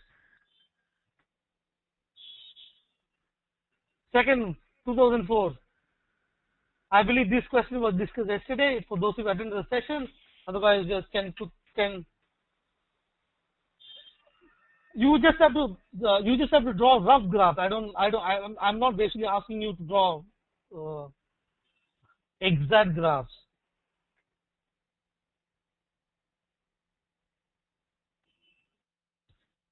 Anyone?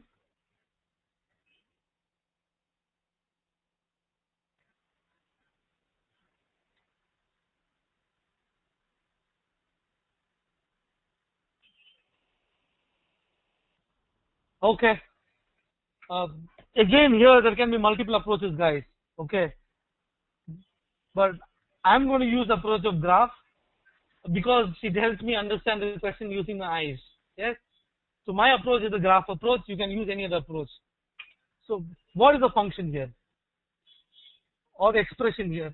That is ax squared minus b mod of x. What I basically find out at x equal to 0, what basically happens of f of x. So if I look at these four options, if I look at option number 1, it says it is maximized whenever a is greater than 0, b is greater than 0.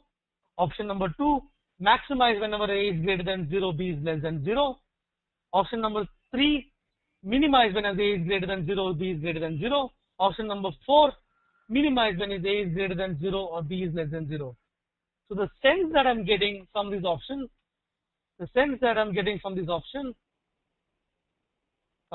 is basically this.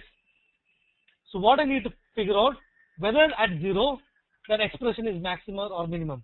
The next thing that I see is for each of the options, a is greater than 0. Next thing I see is for two options, b is greater than 0 or two options, b is less than 0. Let me clear everything. Okay. So let me write it once again. I basically have to analyze this particular function. I've told you I'm going to use graph. So I basically see two things. A is greater than 0, b is greater than 0. What happens? A is greater than 0, b is less than 0. What happens? What I am basically going to do is pick some value of a and b. So I take here a is equal to 1 and b is equal to 1. Here I take a equal to 1 and b equal to minus 1. When I do that, I basically get x squared plus mod of x. When I do that here, I get x squared minus mod of x. How do I plot a graph? Okay, this is how I'm going to do it. It's very simple. It's very, very simple actually. It's not very complicated. Most of the people feel that plotting graph is very complicated. In fact, plotting graph, even for complex things like this, is very, very simple. Learn this, right? If you don't know. First thing that I need to figure out is this is my f of x and this is my x squared plus mod of x. First, I need to figure out when will this be equal to 0. Clearly, I know that when x equal to 0, this particular expression will be equal to 0. What I then notice is mod of x is positive, x square is positive, therefore it is impossible for any other value for that expression to be equal to 0. Therefore, so values which is greater than 1, so I simply substitute, for example, when I substitute x equal to 1, I got 1 plus 1 which is equal to 2. When I substitute x equal to 2, 2 square plus 1 which is 4 plus 1 which is equal to 5. So this graph is going to go like that and the graph is going to go like that. So very clearly I know that at x equal to 0, it is minimized. So that's option, guys. Option 3. Sorry. Option 4. That's option. It is minimized whenever a is greater than 0 and b is less than 0. The function is minimized. That's the minimum value, right? Akshay, look at the graph. The graph of x squared plus mod x is something that looks like this. Now again, how did you plot the graph? So listen to this carefully, okay?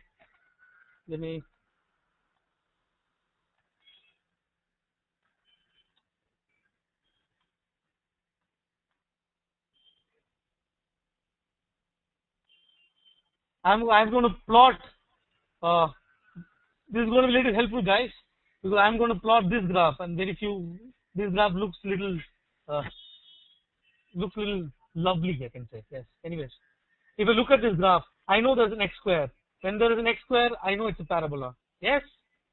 So what I need to do is, this is my x, and this is my x squared plus mod x. I think this is my x, this is my f of x. What I first know is, when will this cut my x-axis? That basically means, when will f of x be equal to 0? F of x very clearly will be equal to 0 when x equal to 0. Therefore, first thing that I know is that this graph touches this point 0. And quick analysis, x square will always be positive, mod of x will always be positive, so this graph is always going to be positive. Always. Whatever be the value of x, whether it is negative or positive, f of x will always going to be positive. So in no way it's going to come down. So the graph is going to go like that, and graph is going to grow like that. It will be a simple parabola. I will draw the second graph, don't worry. So in this case, what you basically notice is that at x equal to 0, f of x is the minimum, because the minimum value is equal to 0. That is exactly what option number 4 says. Minimize whenever a is greater than 0 and b is less than 0.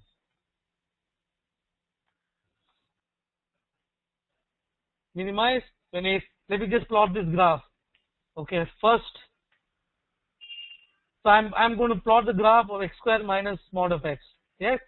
So this is my x, that is x square minus mod x. What is my first step? That is my f of x. The first step is to figure out when is f of x equal to 0. That means, when will x square minus mod x is equal to 0. Quickly, I know that when x equal to 0, f of x is equal to 0. Because 0 minus 0 is equal to 0.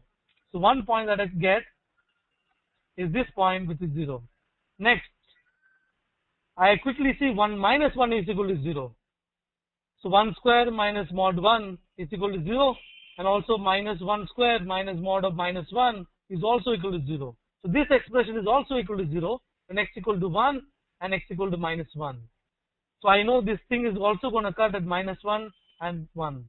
So whatever that graph has to come from somewhere and cut at 1, go somewhere, and again cut at this point 0, go somewhere, and cut at this point minus 1, and then go somewhere. Yes? But what the first step that I did was, it is going to cut at these 3 points. Yes? The next step that I'm going to do is, what will happen when x is greater than 1?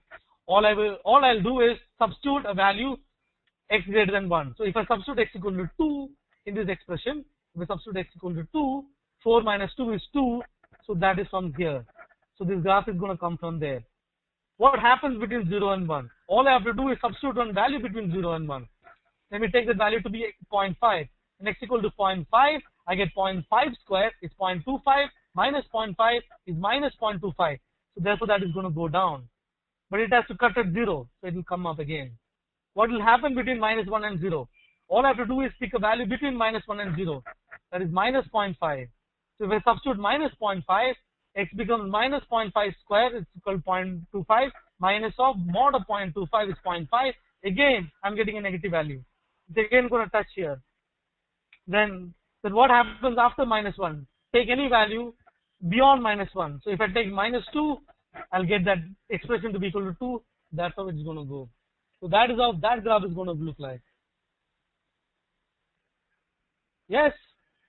So basically at x equal to 0, nothing basically happens. It is neither the maximum nor the minimum. But I do not have to go to this graph, because using this graph itself, I got the answer. It will still be a kind of parabola. But that's how it is going to go. Little bit of practice, guys. Little bit of practice on graph. I cannot tell you, because little bit of practice on graph. Another way is obviously substitute the value and get the answer. Or you can do what you call derivation. The minimum or maximum happens when d of x by dx equal to 0. I won't go there. I'm telling you let me move ahead. This is basically a graph, a simple question graph. All I need to do is figure out the intersection point between these two. Log 10x and y equal to 1 by x. It is not never For those of you who know how log x, y equal to log x behaves, log 1 equal to 0. So at this point it will be 0. It's going to come from down. It's going to go up. It's going to go like that. That's going to be by log x. Y equal to x raised to minus 1. Y equal to 1 by x. That graph is a simple graph which goes like that and goes like that. The only point that intersects is this. This point is 1. So at x greater than or equal to 1, it is going to intersect 1. So that is the answer. Simple graph. Yes. So this will not intersect anywhere else. Yes. Moving on. What about this? I am given a graph between y plus x and y minus s. And what I'm asked to do is to plot a graph between x and y. First of all, when I look at all the options, when I quickly look at all the options, what I basically see are straight lines. Because I am seeing straight lines, I know for sure that the answer has to be a straight line. Now for a straight line, to draw straight lines, I basically need 2 points. So what I'm essentially going to do is now pick up 2 points so that I can plot the graph. Let me pick this point here. That point basically means, that is my point 1. My point 1 basically means when y plus x equal to 0, y minus x is also equal to 0. That basically means when x equal to 0, y will be equal to 0. So 1 point that I got is when x equal to 0, y will be equal to 0. I need 1 more point. Let me pick another color. Let me pick green. Okay. Let me simply pick this point. So if I take that looks like a 1, that looks like a 3. These need not be perfect because I have to make a rough graph. Yes. So if I take this particular point, that particular point says when y plus x equal to 1, y minus x equal to 3. When y plus x equal to 1, y minus x equal to 3. I get 2y equal to 4, y equal to 2, and x will be equal to minus 1. So x equal to minus 1 and 2, something like that. Now all I have to do is join these 2 graphs and check which of the, all I have to do is check these 2 graphs and check which option gives me the answer, and I see it is option number 4. Option number 4. My graph looks like option number 4, right? So that looks exactly the same. Yes. Okay. Let me. Some of you are asking. Let me quickly explain today. Explain again. Let me quickly explain this again. Basically, what I'm saying is that to draw a graph xy, basically I need to draw a graph against y against x. I basically need 2 points. I'm simply picking 2 points. If I take this particular point, that means at that point, the value of y minus x equal to 0, the value of y plus x is also equal to 0. That point signifies y plus x equal to 0 and y minus x equal to 0. Now, if I equate these two, all it means that x equal to 0, y equal to 0. This is a simultaneous equation. That's all, guys. That is my point number 1. My point number 2, if I simply put this point as 1, all I'm saying, this is greater than 1.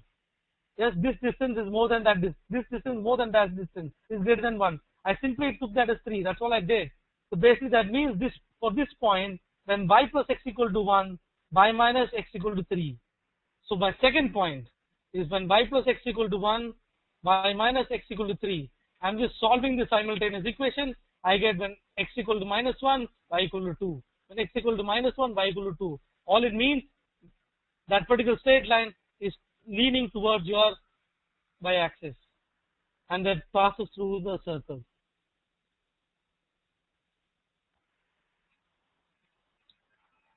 Yes, you can even use elimination method in this option. Yes, you're right. We basically pick some values here. So if I basically pick, you can even use the elimination method, then x equal to 1, y equal to 3 kind of thing, and check whether what will happen when y plus x and y minus x. You can also do elimination method. Let me quickly move ahead. How many non-negative real roots? The crux of solving this problem is this, that they give you real roots. But when I look at 2 raised to x, when I look at this equation, the first thing that I will try and check is substitute natural numbers. Because I'm basically seeing a 2 raised to x. When I see a 2 raised to x, for this thing is equal to 0, and it has to be a natural number. So all I have to do is, for which all numbers this expression is equal to 0. Quickly, when x equal to 0, 2 raised to 0 minus 1 is 1 minus 1, that will be equal to 0. When x equal to 1, 2 minus 1 minus 1 is also equal to 0. So for x equal to 0 and x equal to 1, this particular equation is satisfied. Therefore, 2 options. Somebody is asking me why natural numbers. I need 2 raised to x minus 1. Dada, it's a 2 raised to x. 2 raised to x. 2 raised to 0.5. If I take 0.5, it's going to be root 2. Root 2 minus 0.5 minus 1 it's going to be rational, right? If you take a random real number, it's going to be rational. Can you do it by drawing graph? You can do it by drawing graph, but for my graph, I still need those points of intersection, x-axis. In this case, the moment you look at the particular expression, you can straight away say the value gets satisfied for x equal to 1, x equal to 0, and x equal to 1. Yes.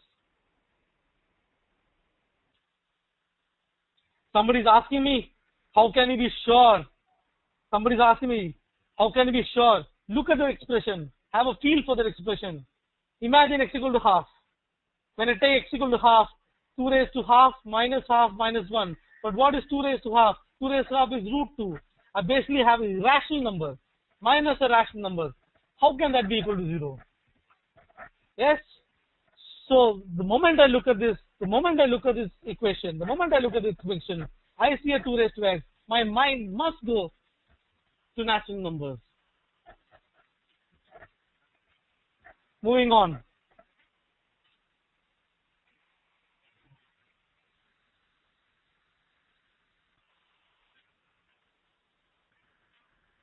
Consider the following.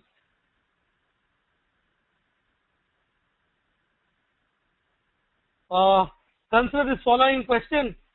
Everything, the 2 curves intersect, 2 curves intersect, 2 curves do not intersect, 2 curves intersect. All you have to do is equate the 2 curves. Equals x square plus x plus 5, and that is equal to 0. That's the point of intersection. That basically means x square is equal to x, that is equal to 0, or x cube minus x, or basically you will get x cube minus x cube. So you basically cancel x square, you cancel 5, you get x cube minus x equal to 0. You take x common, x square minus 1 equal to 0, that will be x into x minus 1 into x plus 1 equal to 0. So when x equal to 0, the expression is equal to 0. When x equal to 1, this expression is equal to 0. X equal to minus 1, x plus equal to 0. So the 2 curves intersect thrice.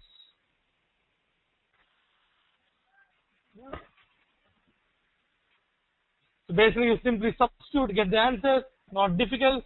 Let me move on. Somebody asking me to explain this. Look at the 4 options. He's basically asking the point of intersection. When will the point of intersection happen?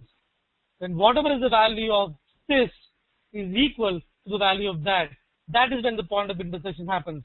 So to find out the point of intersection, all you have to do is put x cube plus x square plus 5 is equal to x square plus x plus 5. That's all you have to do. When you do that, you basically get x cube minus x equal to 0. When you do that, you will get x into x minus 1, x plus 1 equal to 0. You will get x equal to 0, x equal to 1, and x equal to minus 1. Moving on. Same concept. Same concept. Here basically I'm asked what is the common roots. Here basically asked what is my common roots. So there are two things. One, the common root has to be the point of intersection. Number two, the point of intersection has to be the root. Let me repeat. It's like this. If I have a graph like that, and let's say a graph like that, these are the point of intersection. But the point of intersection is not the root. Therefore, they don't have any common root. इसका root ए है, इसका root ए है, इसका root ए है, इसका root ए है. It is not the root that is meeting. The point of intersection is outside the root. So that is all you have to check. So in this case, all you have to do first is equate that two equations. X cube plus 3x square plus 4x plus 5 is basically equal to x cube plus 2x square plus 7x plus 3. Once you do that, x cube is cancelled. You get x square minus 3x plus 2 is equal to 0. You basically get x minus 1 into x minus 2 is equal to 0. For that to happen, x equal to 1 and x equal to 2. So what I get is very clearly the point of intersection is 1 and 2. But what I need to check is whether the point of intersection are the root. But when I substitute x equal to 1 or x equal to 2 to any of these functions, they are not the root. Therefore, the point of intersection, the only point that they intersect, are not the root. So they have no common roots.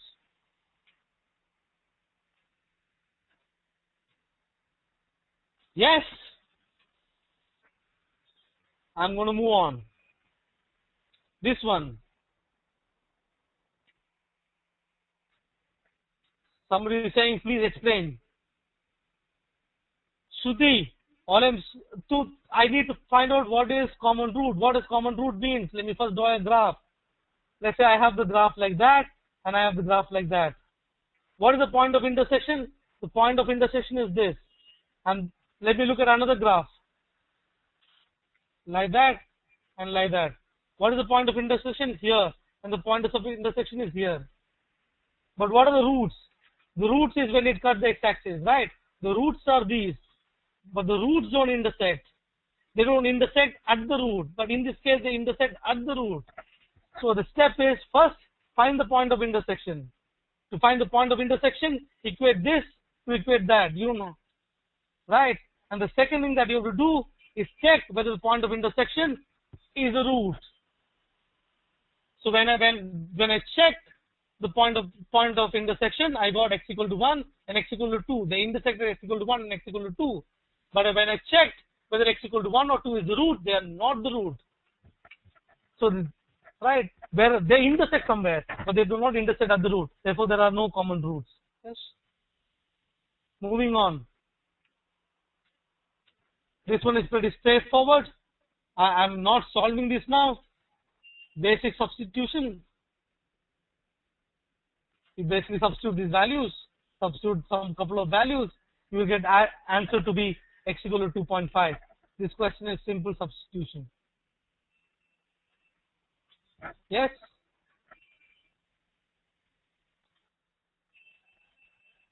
Moving on. Okay.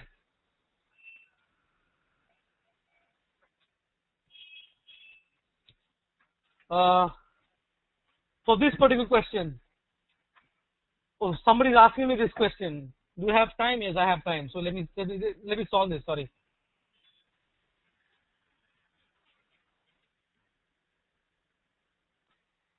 Why not none of these? Is this, if I have to basically plot this graph, minus 2, 2.5 and 3.6. So you have a 2, you have a 2.5, let's say you have a 3.6. What you basically notice is this. When you substitute x equal to 2, why did I take 2, 2.5 and 3.6? Because it is x minus 2, 2.5 minus 6, and 3.6 minus x. If I plot the graph, I'll tell you how the graph looks like. When I substitute x equal to 2, the expression becomes 0, plus 2, plus 0.5, plus 3.6 minus 2 is basically 1.6. 1.6 plus 0.5 is 2.1. Somewhere it will be 2.1. That's the point. When I substitute x equal to 2.5, basically get this is 0.5, this is 0, 3.5 minus 2, 3.6 minus 2.5 is 1.1, so that will be 1.6. That will be somewhere here for each. When I substitute x equal to 3.6, for this point, I'll get 3.6 minus 2 will be basically 1.6, 3 plus 2.5 minus 3.6, 3.6 minus 2.5 is 1.1, 2.7 somewhere here. So that is how they go. So beyond 3.6, what you notice, if you substitute any value beyond 3.6, is a value greater than that. If you substitute any value less than 2, it will also be a value like that. So that is how the graph looks like. The minimum point is this, which is x equal to 2.5. Yes, that's the graph. I would have solved this using my eyes. Continuing. Now I'm going to solve this using graphs. Guys, please pay attention. So these are some of the dangerous looking graphs. Yes, for those of you, there are a lot of ways to solve it, but I'm just going to solve using graphs. So I basically have to draw a graph. It won't be a neat one. Okay. First, that is my x, that is my y. What do I get? First one is x square equal to y square. When will that happen? X can be equal to y, x can be equal to minus y can be equal to minus x can be equal to minus y, so on and so forth. So basically that graph is a combination of couple of things. So when I say x square equal to y, x can be equal to y, minus x can be equal to minus y, so on and so forth. So basically that graph will be this x equal to y, and that is the graph. So representing x square equal to y square, I need those two lines. Right? Once I've got that, what I need to do is for the second fellow. Let me take another this thing. X minus a the whole square plus x minus y the whole square equal to r square is basically going to be a circle. So center as a and b and the radius equal to r. X minus a the whole square. So that is this particular fellow is basically going to be a circle. Okay. So basically here it says which of the value of k does the following equation yield a unique solution of x. Okay. I need to have a unique solution of x. For which of the following values of k does the following pair of equation yield a unique solution of x. What I can straight away eliminate in this case is option number 1 and option number 2. Because if I substitute k equal to 2, I basically get x minus 2 the whole square minus y square equal to 1. If I apply this particular concept, that is a circle with center as 2, 0 and radius as 1. The center would be 2, 0 and radius will be 1. That is a 2 little circle that is going to be somewhere here. Right? Then k equal to 2. The radius will be 1. It will not touch here.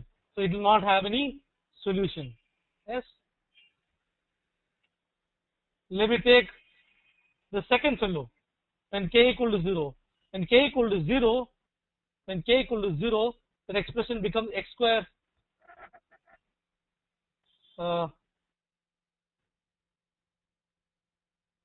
minus, so the basically, so I think I think I made a mistake here. This has to be plus. Okay, anyway, x square minus k equal to 0. I basically get that to be the center to be 0, 0 and the radius to be equal to 1. So that is going to be the circle. So basically, what you notice is that there are two solutions. Basically, what you notice is that there are two solutions in that case. There are two solutions in that case, but I need a unique solution. One second. Basically, what I'm saying is this. When I plot the graph, x square equal to y square basically means these two lines. Yes? And the second below, x square when x equal to 0, the second below basically becomes a circle. So what I basically notice is that it will not give me a unique solution.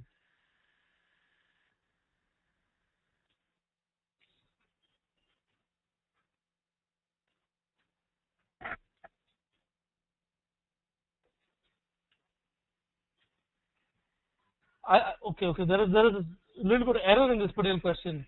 X minus k the whole square plus y square. Sorry, there is an error in this particular question.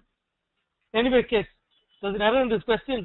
Let me come back to this question a little later once I complete. Let me come back to this question. Sorry for the small error. That is x minus k the whole square plus y square in that question.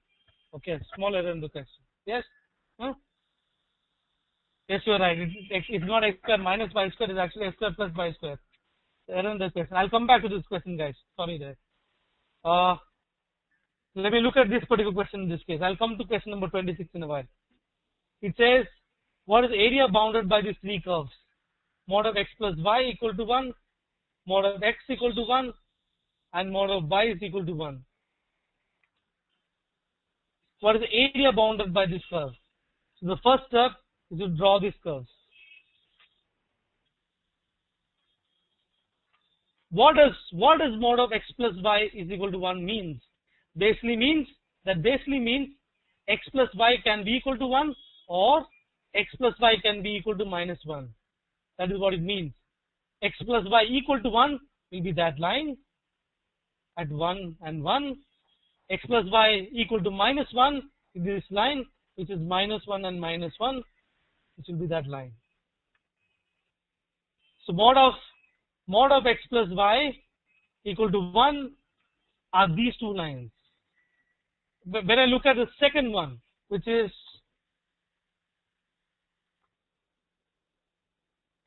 mod of x is equal to 1.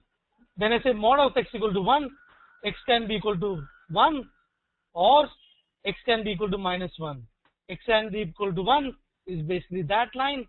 X can be equal to minus 1 is basically that line. So the third one, mod of y is equal to 1, basically means y can be equal to 1 or y can be equal to minus 1. That basically be that line. Yes?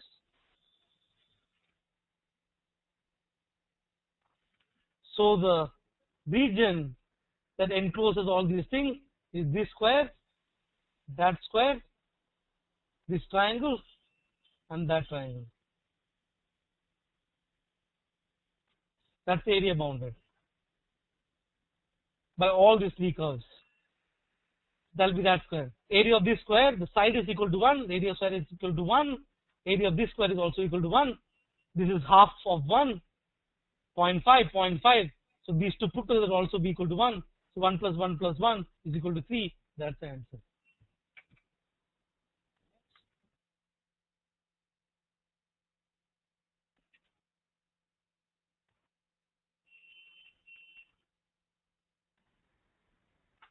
So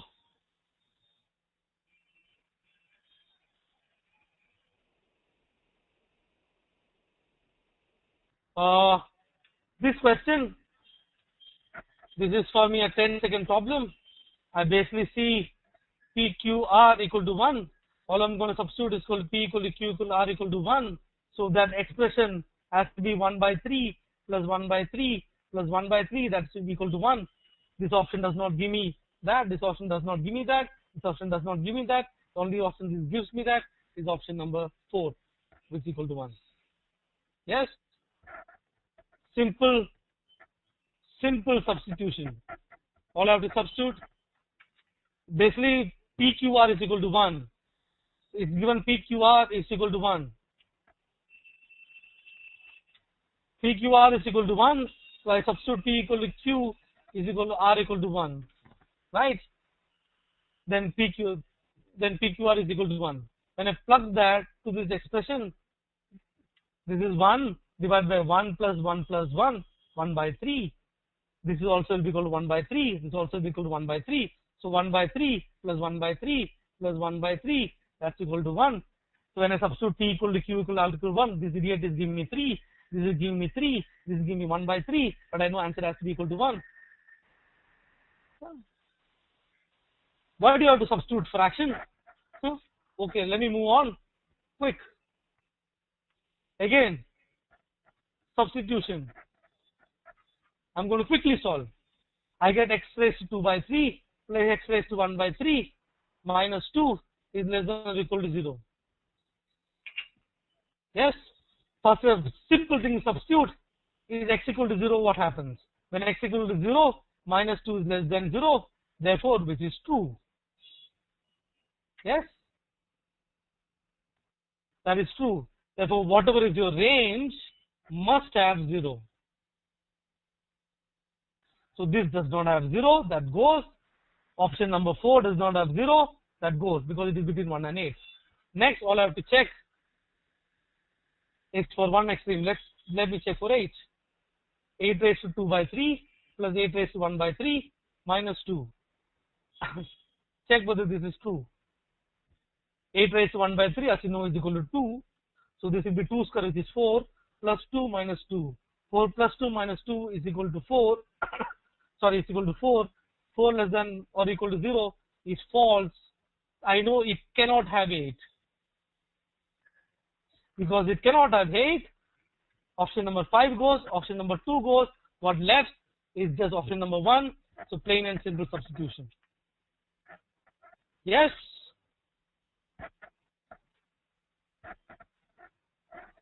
Somebody is asking me to repeat. All I'm doing is checking for this. I substitute x equal to 0 in that particular inequality.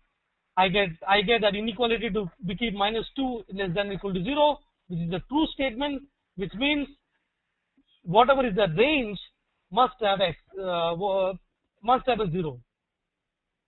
1 to 8 does not have a 0. 1 to 8 does not have a 0. Next, I'm basically checking x equal to 8. When I put x equal to 8, that particular inequality becomes 4 less than or equal to 0. 4 less than or equal to 0 is a false statement.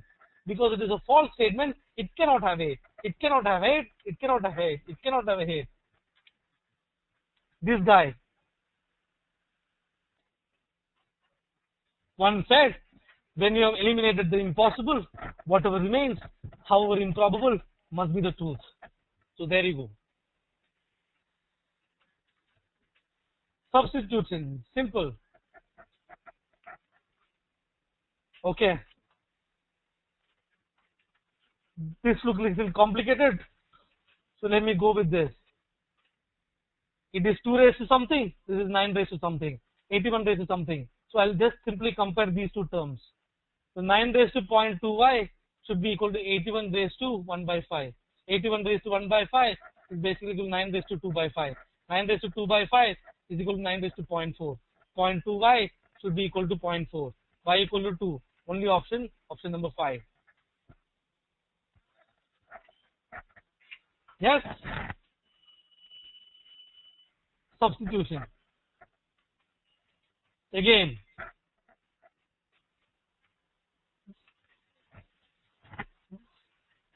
Look at this term. This is 2 raised to something.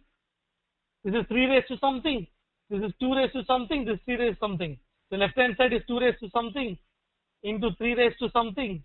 Right hand side is also 2 raised to something into 3 raised to something. Right? So 3 raised to something will correspond to 3 raised to something. So let me only evaluate that. 9 raised to 0.2y should come. 81 is 9 square. 9 raised to 2 by 5. That basically means that power should be equal to that power. So 0.2y should be equal to 0.4. Y is equal to 2. Only one option. Yes? Option number 5. Let's move on. Equation 1 is redundant simply because y is equal to 2 is not there anywhere else. Yes.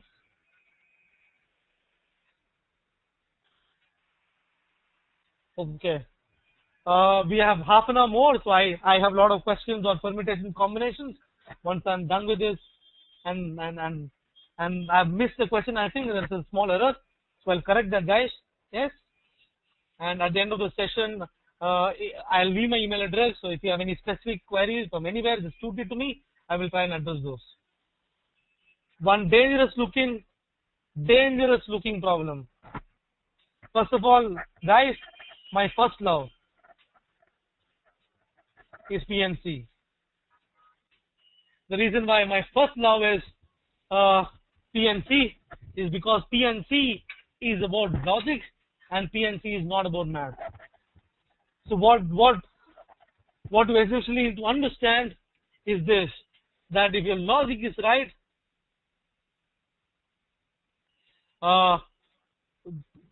there are a lot of requests of repeating questions. Guys, let me just finish the question that I have, then I take those questions next. So here there is basically said the figure below shows the plan of a town. The streets are right angles to each other. A rectangular path P is situated inside the town with a diagonal road connecting through it. There is also prohibited region D. So basically you will travel across this path. So your question number 31 basically says the Neelam rides her bicycle from house A. So that is where she starts. And she has to end at her office B. So that's where she has to end. Taking the shortest path. So crux is the shortest path. The shortest path, the logic tells me, then necessarily she has to take this path.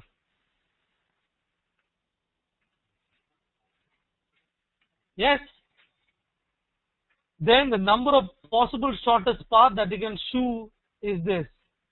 So her journey has to basically go from A to, let's be call this point as X.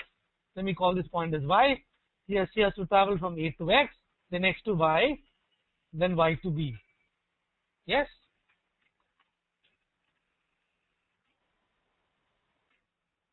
A to X, X,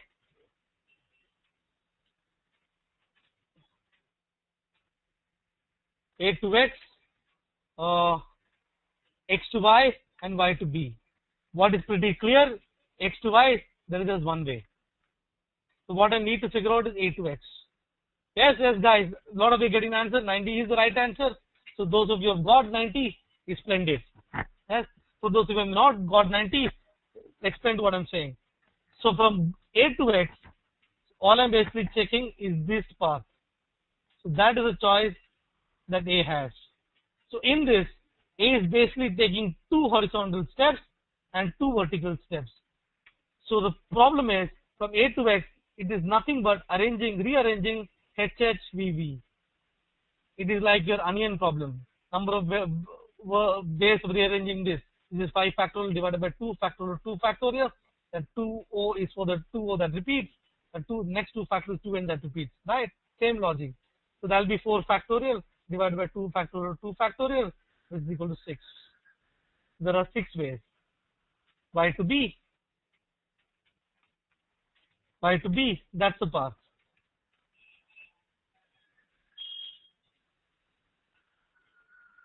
So vertical, vertical, vertical, vertical, horizontal, horizontal. The problem boils down to various permutations of this. So all you do is 1, 2, 3, 4, 5, 6. That will be 6 factorial divided by 4 factorial, 2 factorial. That basically you will get as 15. So this will be 15.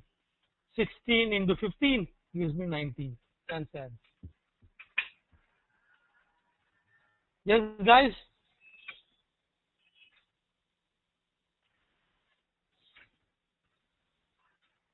Somebody is asking me how HHVV. How HHVV? Okay. Let me take that A to X then and draw it separately. So let me use a whiteboard. Okay. So let's say if you have a path like that, 1, 2, 3, and 1, 2, 3, and 4, right? So let's say I'm in this point A and going towards point B. What is the shortest path? So basically what is noticed is that any choice that you take, eventually you will take 1, 2, 3, 4 vertical steps. So sorry, 4 horizontal steps. And you will take 1, 2, 3, 4, 5 vertical steps. What you need to understand, for example, this is, let me take one specific example. Let me take, he has chosen this path. Horizontal, vertical, horizontal, vertical, vertical, horizontal, vertical, horizontal, and vertical. So that path is basically horizontal, vertical, horizontal, horizontal, vertical, horizontal, vertical, vertical, horizontal, vertical, horizontal, and vertical. So basically 1, 2, 3, 4 horizontal steps and 1, 2, 3, 4, 5 vertical steps. That's all. So basically he's taking 4 horizontal steps and 5 vertical steps. All you have to do for the different possibilities, rearrange this. The number of ways of rearranging this, there are 1, 2, 3, 4. 4 items which is similar, 5 items which is similar. So basically you do 9 factorial divided by 4 factorial into 5 factorial. Yes? So that is exactly, let me go here. So that is exactly what I did here.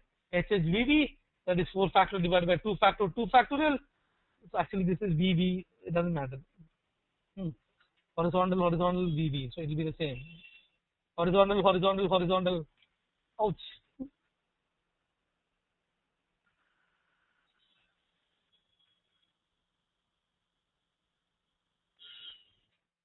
Yes. So in that case, it's basically a horizontal, horizontal, horizontal, horizontal, and 2 vertical steps. Rearranging that. So that'll be this. So once you got 90, the next one is actually very simple. What is asking here? Neelam rides a bicycle from A to C via B, which basically means he has to go from A to B, then go to C.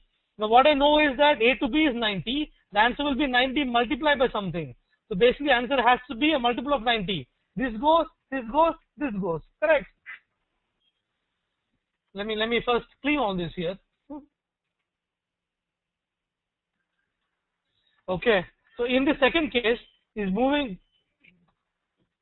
In the second case, he's saying she has to start from A, go to B, and then go to C. Shortest possible path. So A to B and then B to C. But what I got from question number 1, that A to B is 90. So A to B to C will be 90 multiplied by how many other options are there from B to C. So answer is going to be 90 times n. So therefore, in this particular case, the answer has to be a multiple of 90. 936 is not a multiple of 90 because not a multiple of 10. 1200 is not a multiple of 90 because not a multiple of 9. 792 is not a multiple of 90 because not a multiple of 10. So I have 2 options. So basically look at 630, that is 90 times 7. So if I look at 630, I basically get this equal to 7. So basically you look at this more than 7. So you basically count 1, 2, 3, 4, 5, 6, 7, 8. So it will be more than 7. So you just chuck 7 out and then you do. So 7 will not be the answer because it will be more than 7, 1170. Somebody asked me what is the proper method. Okay. So what is the proper method? The proper method will be this. Right? The proper method is again A to B and then the shortest path from B to C. So what you need to understand is that I need to look at 2 points here. This point, let me call that X now. This point, let me call that Y. So I have 2 choices from B to C to take the shortest path. Shortest path obviously would mean that I cannot travel beyond this point. If I go here, then I'm going to get stuck here. Then I'm going to go all around this rectangular garden. Right? What I essentially need to do, therefore, is basically travel here and only go till here and take this path and probably come like that or go like that. Yes? So there are your 2 choices. Basically what you know is from B to C, you can either move, you have case 1 or case 2. From B to C, you either move from B to X to C or B to Y to C. B to X to C or B to Y to C. Yes? B to Y to C is pretty simple. If I go B to Y, the shortest path is simply this. Y to C is one option. Now B to X to C basically then becomes B to X and then X to C. So it's the same concept. So B to X, 1, 2, 3, 4, 5. 5 vertical steps, 1 horizontal steps. B to X, 5 vertical, 1 horizontal. And X to C, 1 vertical and 1 horizontal. 1 vertical, 1 horizontal. So 5 vertical, 1 horizontal is 6 factorial divided by 5 factorial.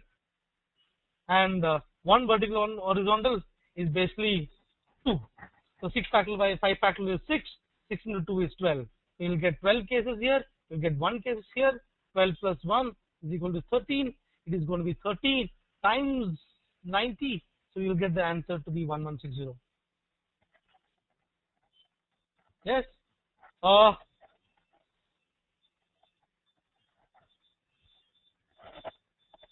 Let me quickly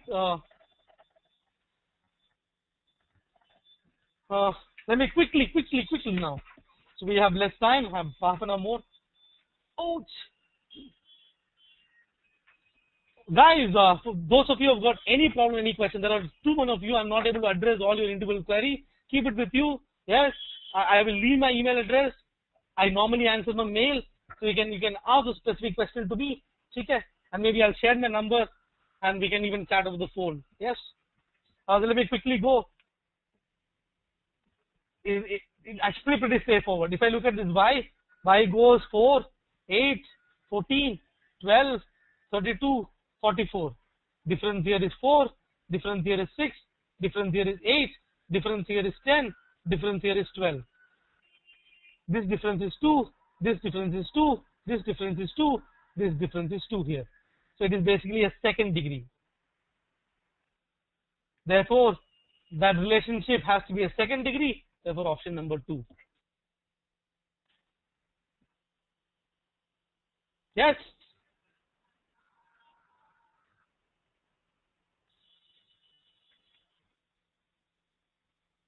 Why second degree? So the difference, the basic difference, 4 to 8, 8 to 12, 12, that is 4, 6, 8, 12. The difference is 2. The difference becomes equal. Let me take a simple example, guys. One sec.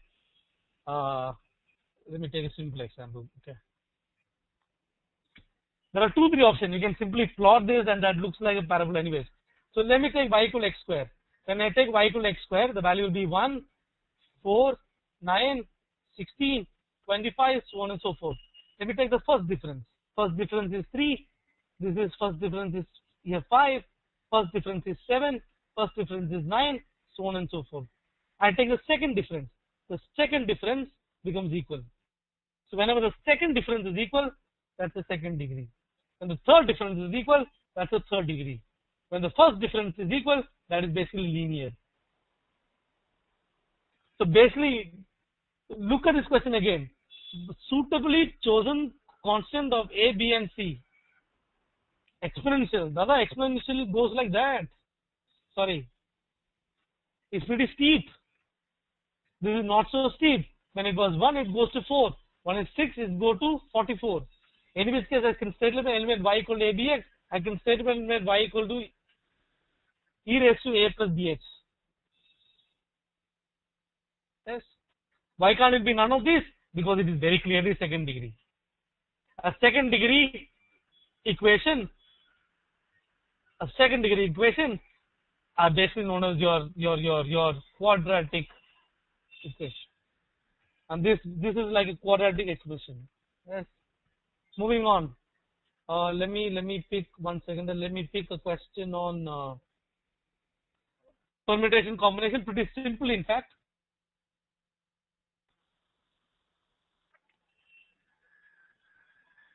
This is a question of permutation combination. First, logic.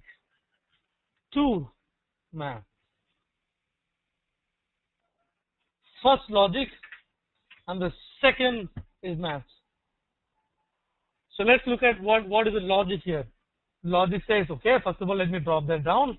I have 1 red flag, I have 3 white flags, and I have 2 blue flags, and arranged in a line so that condition number 1 is no 2 adjacent flags are of the same color, and the flag at the 2 ends of the line are of different colors.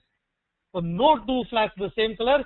Logic says the problem is going to be given by the 3 white flags, right? So I keep white, white, white.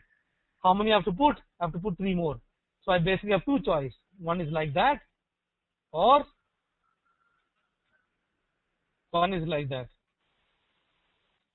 In both the cases, you start with the white. So whatever be the color here, it will be a color which is non-white. So that the condition number 2, sorry, so the flags at the 2 ends of the line are of different colors, automatically satisfied. So basically you have to arrange RBB. Arranging RBB is simply 3 factorial upon 2 factorial, which is basically 3. That will be the same case here. RBB, 3 factorial upon 2 factorial, that will be 3, or is always addition. So 3 plus 3 is equal to 6. Actually, straightforward question. Guys, you won't have these questions because these are some of the additional questions that I picked. Yes. I'll put, let me put this. Actually, little challenging.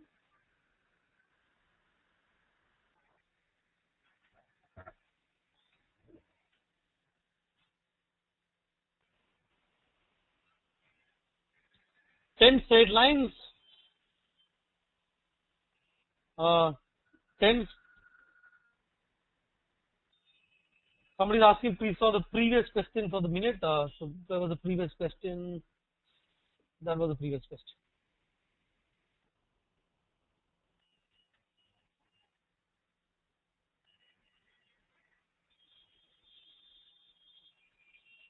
The reason why I picked this question is even if you, for those of you, you find P and C a little challenging, you can actually solve this question using sequence. That is why I picked this question. The question says, trend straight line, no 2 of which are parallel, and no 3 lines pass through any common point. So none of the 2 lines are parallel, and none of the 3 lines pass through the common point. So these 2 are not allowed. Yes. So this is not allowed, and that is not allowed. Okay. The total number of regions, including finite and infinite regions, into which the plane would be divided by the lines is how much? Yes, the answer is 52. You basically use your permutation, it will basically NC2 plus 1. Okay, so 56 C2 plus 1, sorry, 10 C2 plus 1.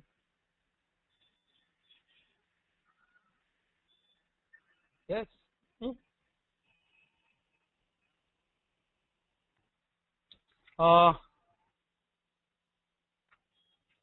That's the basic logic. But the reason why I picked this, guys, reason why, let me remove this logic first. Okay. The reason why I picked this question is this. I can actually solve this question using sequence as well. Let me explain that. Okay. So I can have, let's say, 1 line, I can have 2 lines, I can have 3 lines, I can have 4 lines, I can have 5 lines, and so on and so forth. I'll have 10 lines as well. When I have 1 line, I'm basically dividing into 2 regions. When I have 2 lines, which is like this, I'm dividing it into 4 regions. When I have 3 lines, I'm basically dividing into 1, 2, 3, 4, 5, 6, 7 regions. When I have 4 lines, that'll be a little tricky. Let me just draw here 1, 2, 3, and you will have, let's say, a 4th line like that. Okay. So 1, 2, 3, 4, 5, 6, 7, 8, 9, 10, 11 regions, and so on and so forth. Yes. 11 region. So basically what you notice is this 4 is 1 plus 2 plus 1. This is 1 plus 1. 7 is 1 plus 2 plus 3 plus 1. 11 is 1 plus 2 plus 3 plus 4 plus 1. That's what you notice. 4, 5, 6, 7, 8, 9, 10 plus 1. 3, 4, 5, 6 plus 1. 2 plus 1, which is 3 plus 1. And 1 plus 1. So basically the sequence that follows is when there are 10 items, 10 straight line is going to be 10 plus 9, so on and so forth, plus 1 plus 1. So this is 10 into 11 by 2 plus 1. So that will be 2. 55 plus 1 will be equal to 56. It will be 11 C2, sorry, 11 C2 plus 1.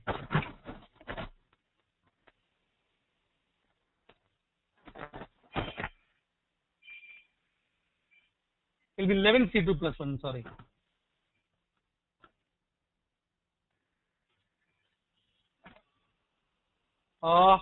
This one, straightforward.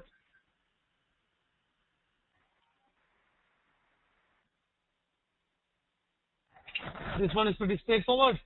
How many ways is it possible to choose a white square and a black square on a chessboard so that the square must not lie on the same row or column? So basically I know there are 64, out of which there are 32 white and 32 black. So let me basically pick one white. So I have 32 options. So what I cannot choose, if I chose this white, I cannot choose the white which lies in the same row on the same column. So 4 will lie here, 4 will lie here. What I cannot pick is 8. Right? So what I can therefore pick is 32 minus 8. 4. 24. So it's basically 32 into 24, which is 768. Yes, sir.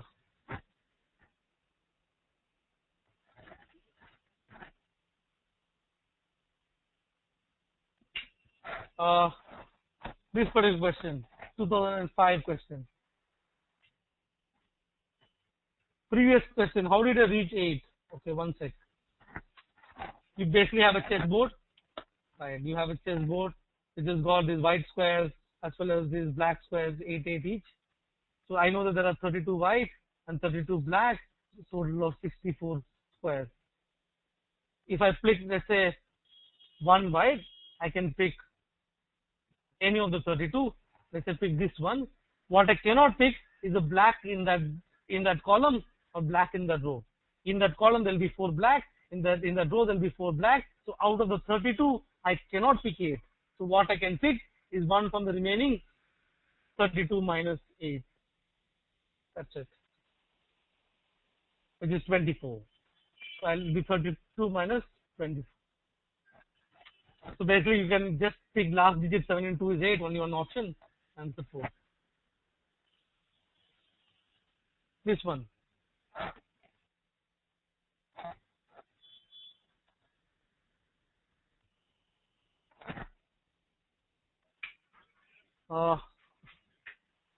Consider a triangle.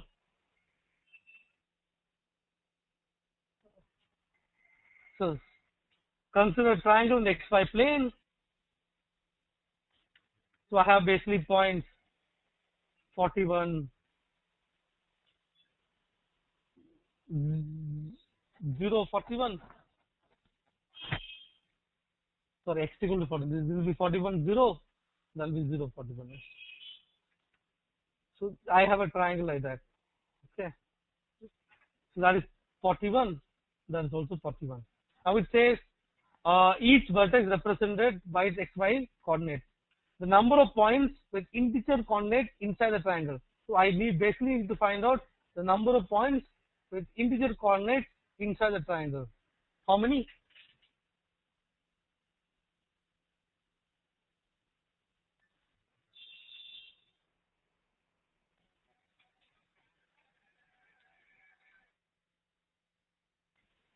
the best way to solve it is to basically make sense of this. So I'm basically making.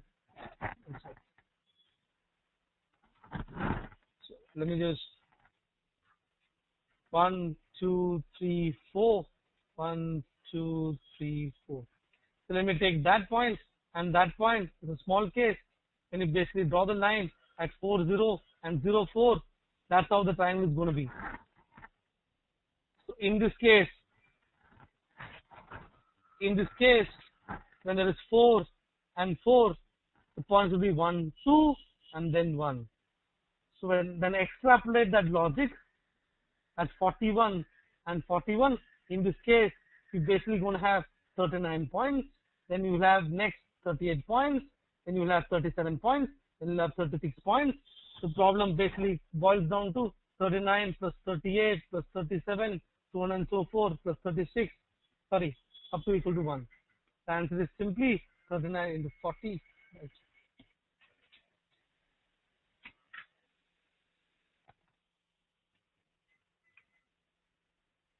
Is 708. Yes. So this one, another PNC.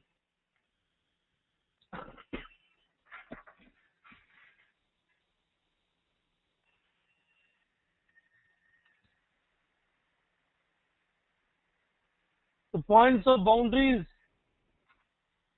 No, the boundaries are not included, excluding all the points on the boundary. Right. Excluding all the points of boundaries. This one. So basically, every yes, the answer is 231. So basically, here every term will obviously expansive will have a raised to something into b raised to something into c raised to something. Each term will have some a raised to something, and then that's how it goes. But what you notice is that this power p plus q plus r should be equal to 20. Somebody is asking me, okay, one second, let me complete this and go back to that question. In this case, p plus r equal to 20. So this basically boils down to p plus q plus r equal to 20 number of whole number solutions. That will be 22 C2. 22 C2 is basically becomes 231. That will be the answer. I hope you understand. You guys understand non-negative integral solutions to an equation. Yeah. So basically, a plus a1 plus a2 plus a3 so on and so forth plus ar equal to n. Number of non-negative integral solutions n plus r minus 1 cr minus 1. So in this case, a plus b plus c all the power of 13. So what I'm basically saying is that each term will have some a raised to p, b raised to q, c raised to r, where p plus q plus r should be equal to 13.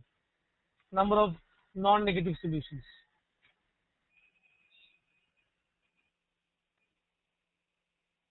Oh, sorry, it's 20, right? I'm so sorry. 20.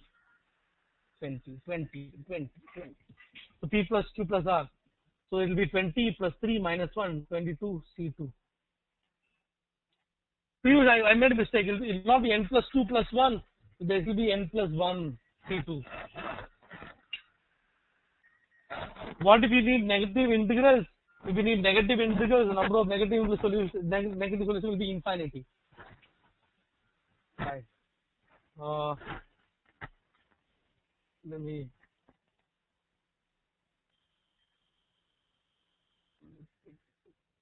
This one straightforward. And basically, this would be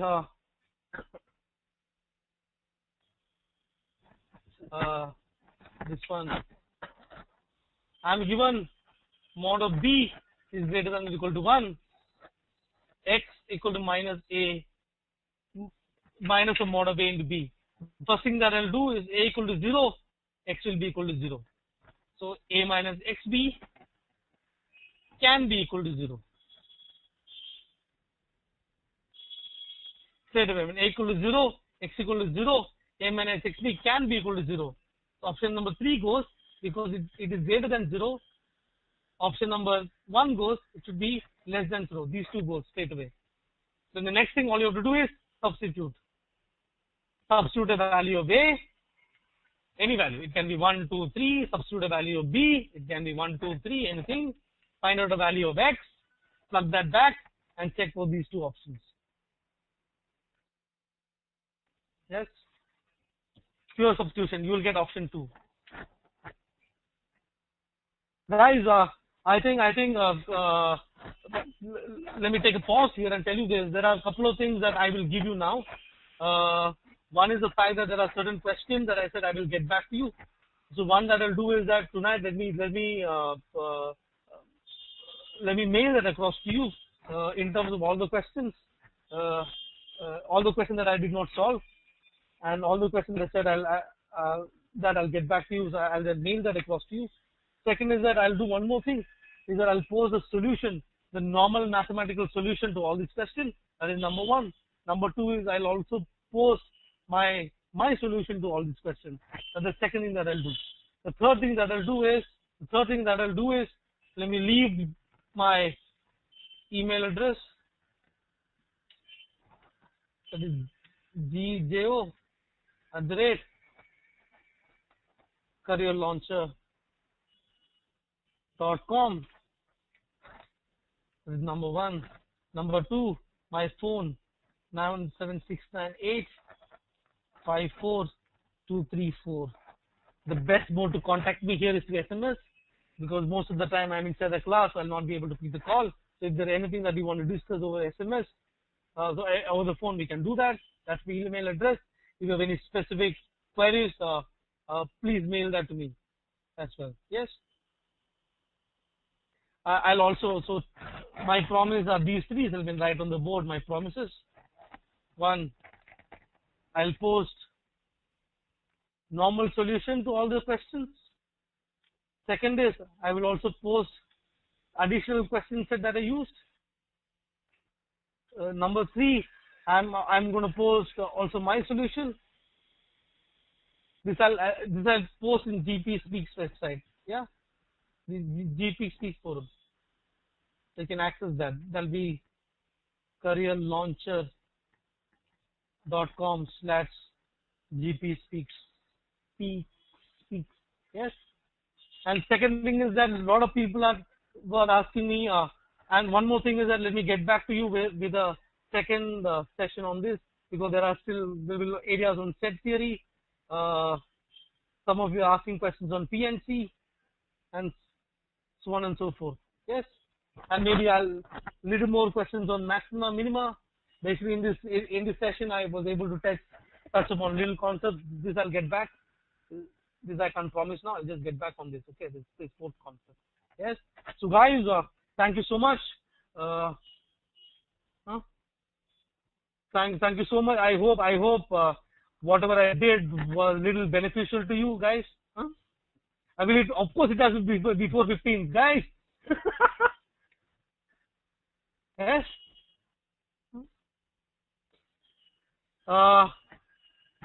Guys, thank you so much. It's been a pleasure. And I may God bless you. May you have a wonderful cat. Keep yourself happy. Right. Let me sign off by saying a simple story. My story about cat is that I basically I got into an English medium school when I was in my 6th standard. So major part of my the schooling days was done in a vernacular medium school. So I always had this problem on verbal, right? But what I did was this: is basically use this basic simple logic, figure out certain approaches that work for me, and that works, guys. So you still have 15 days, you still have 10, 12 days, right? Whatever, 1 week, I think, for some of you, a lot of days. Please keep at it. And somebody saying a bit loud, so let me shout now. I'm basically saying that you have what 10, 12 days. Don't lose hope. Fight hard. And simple approaches, I'm sure, will really help you guys. So we'll keep on having this session, and whatever is the feedback that you gave me, I'll communicate that to the people at head office, so they'll take necessary actions. So I've taken all that, and whatever I promise, I'll do so immediately tonight, probably. Yes. Thank you so much, guys. See you.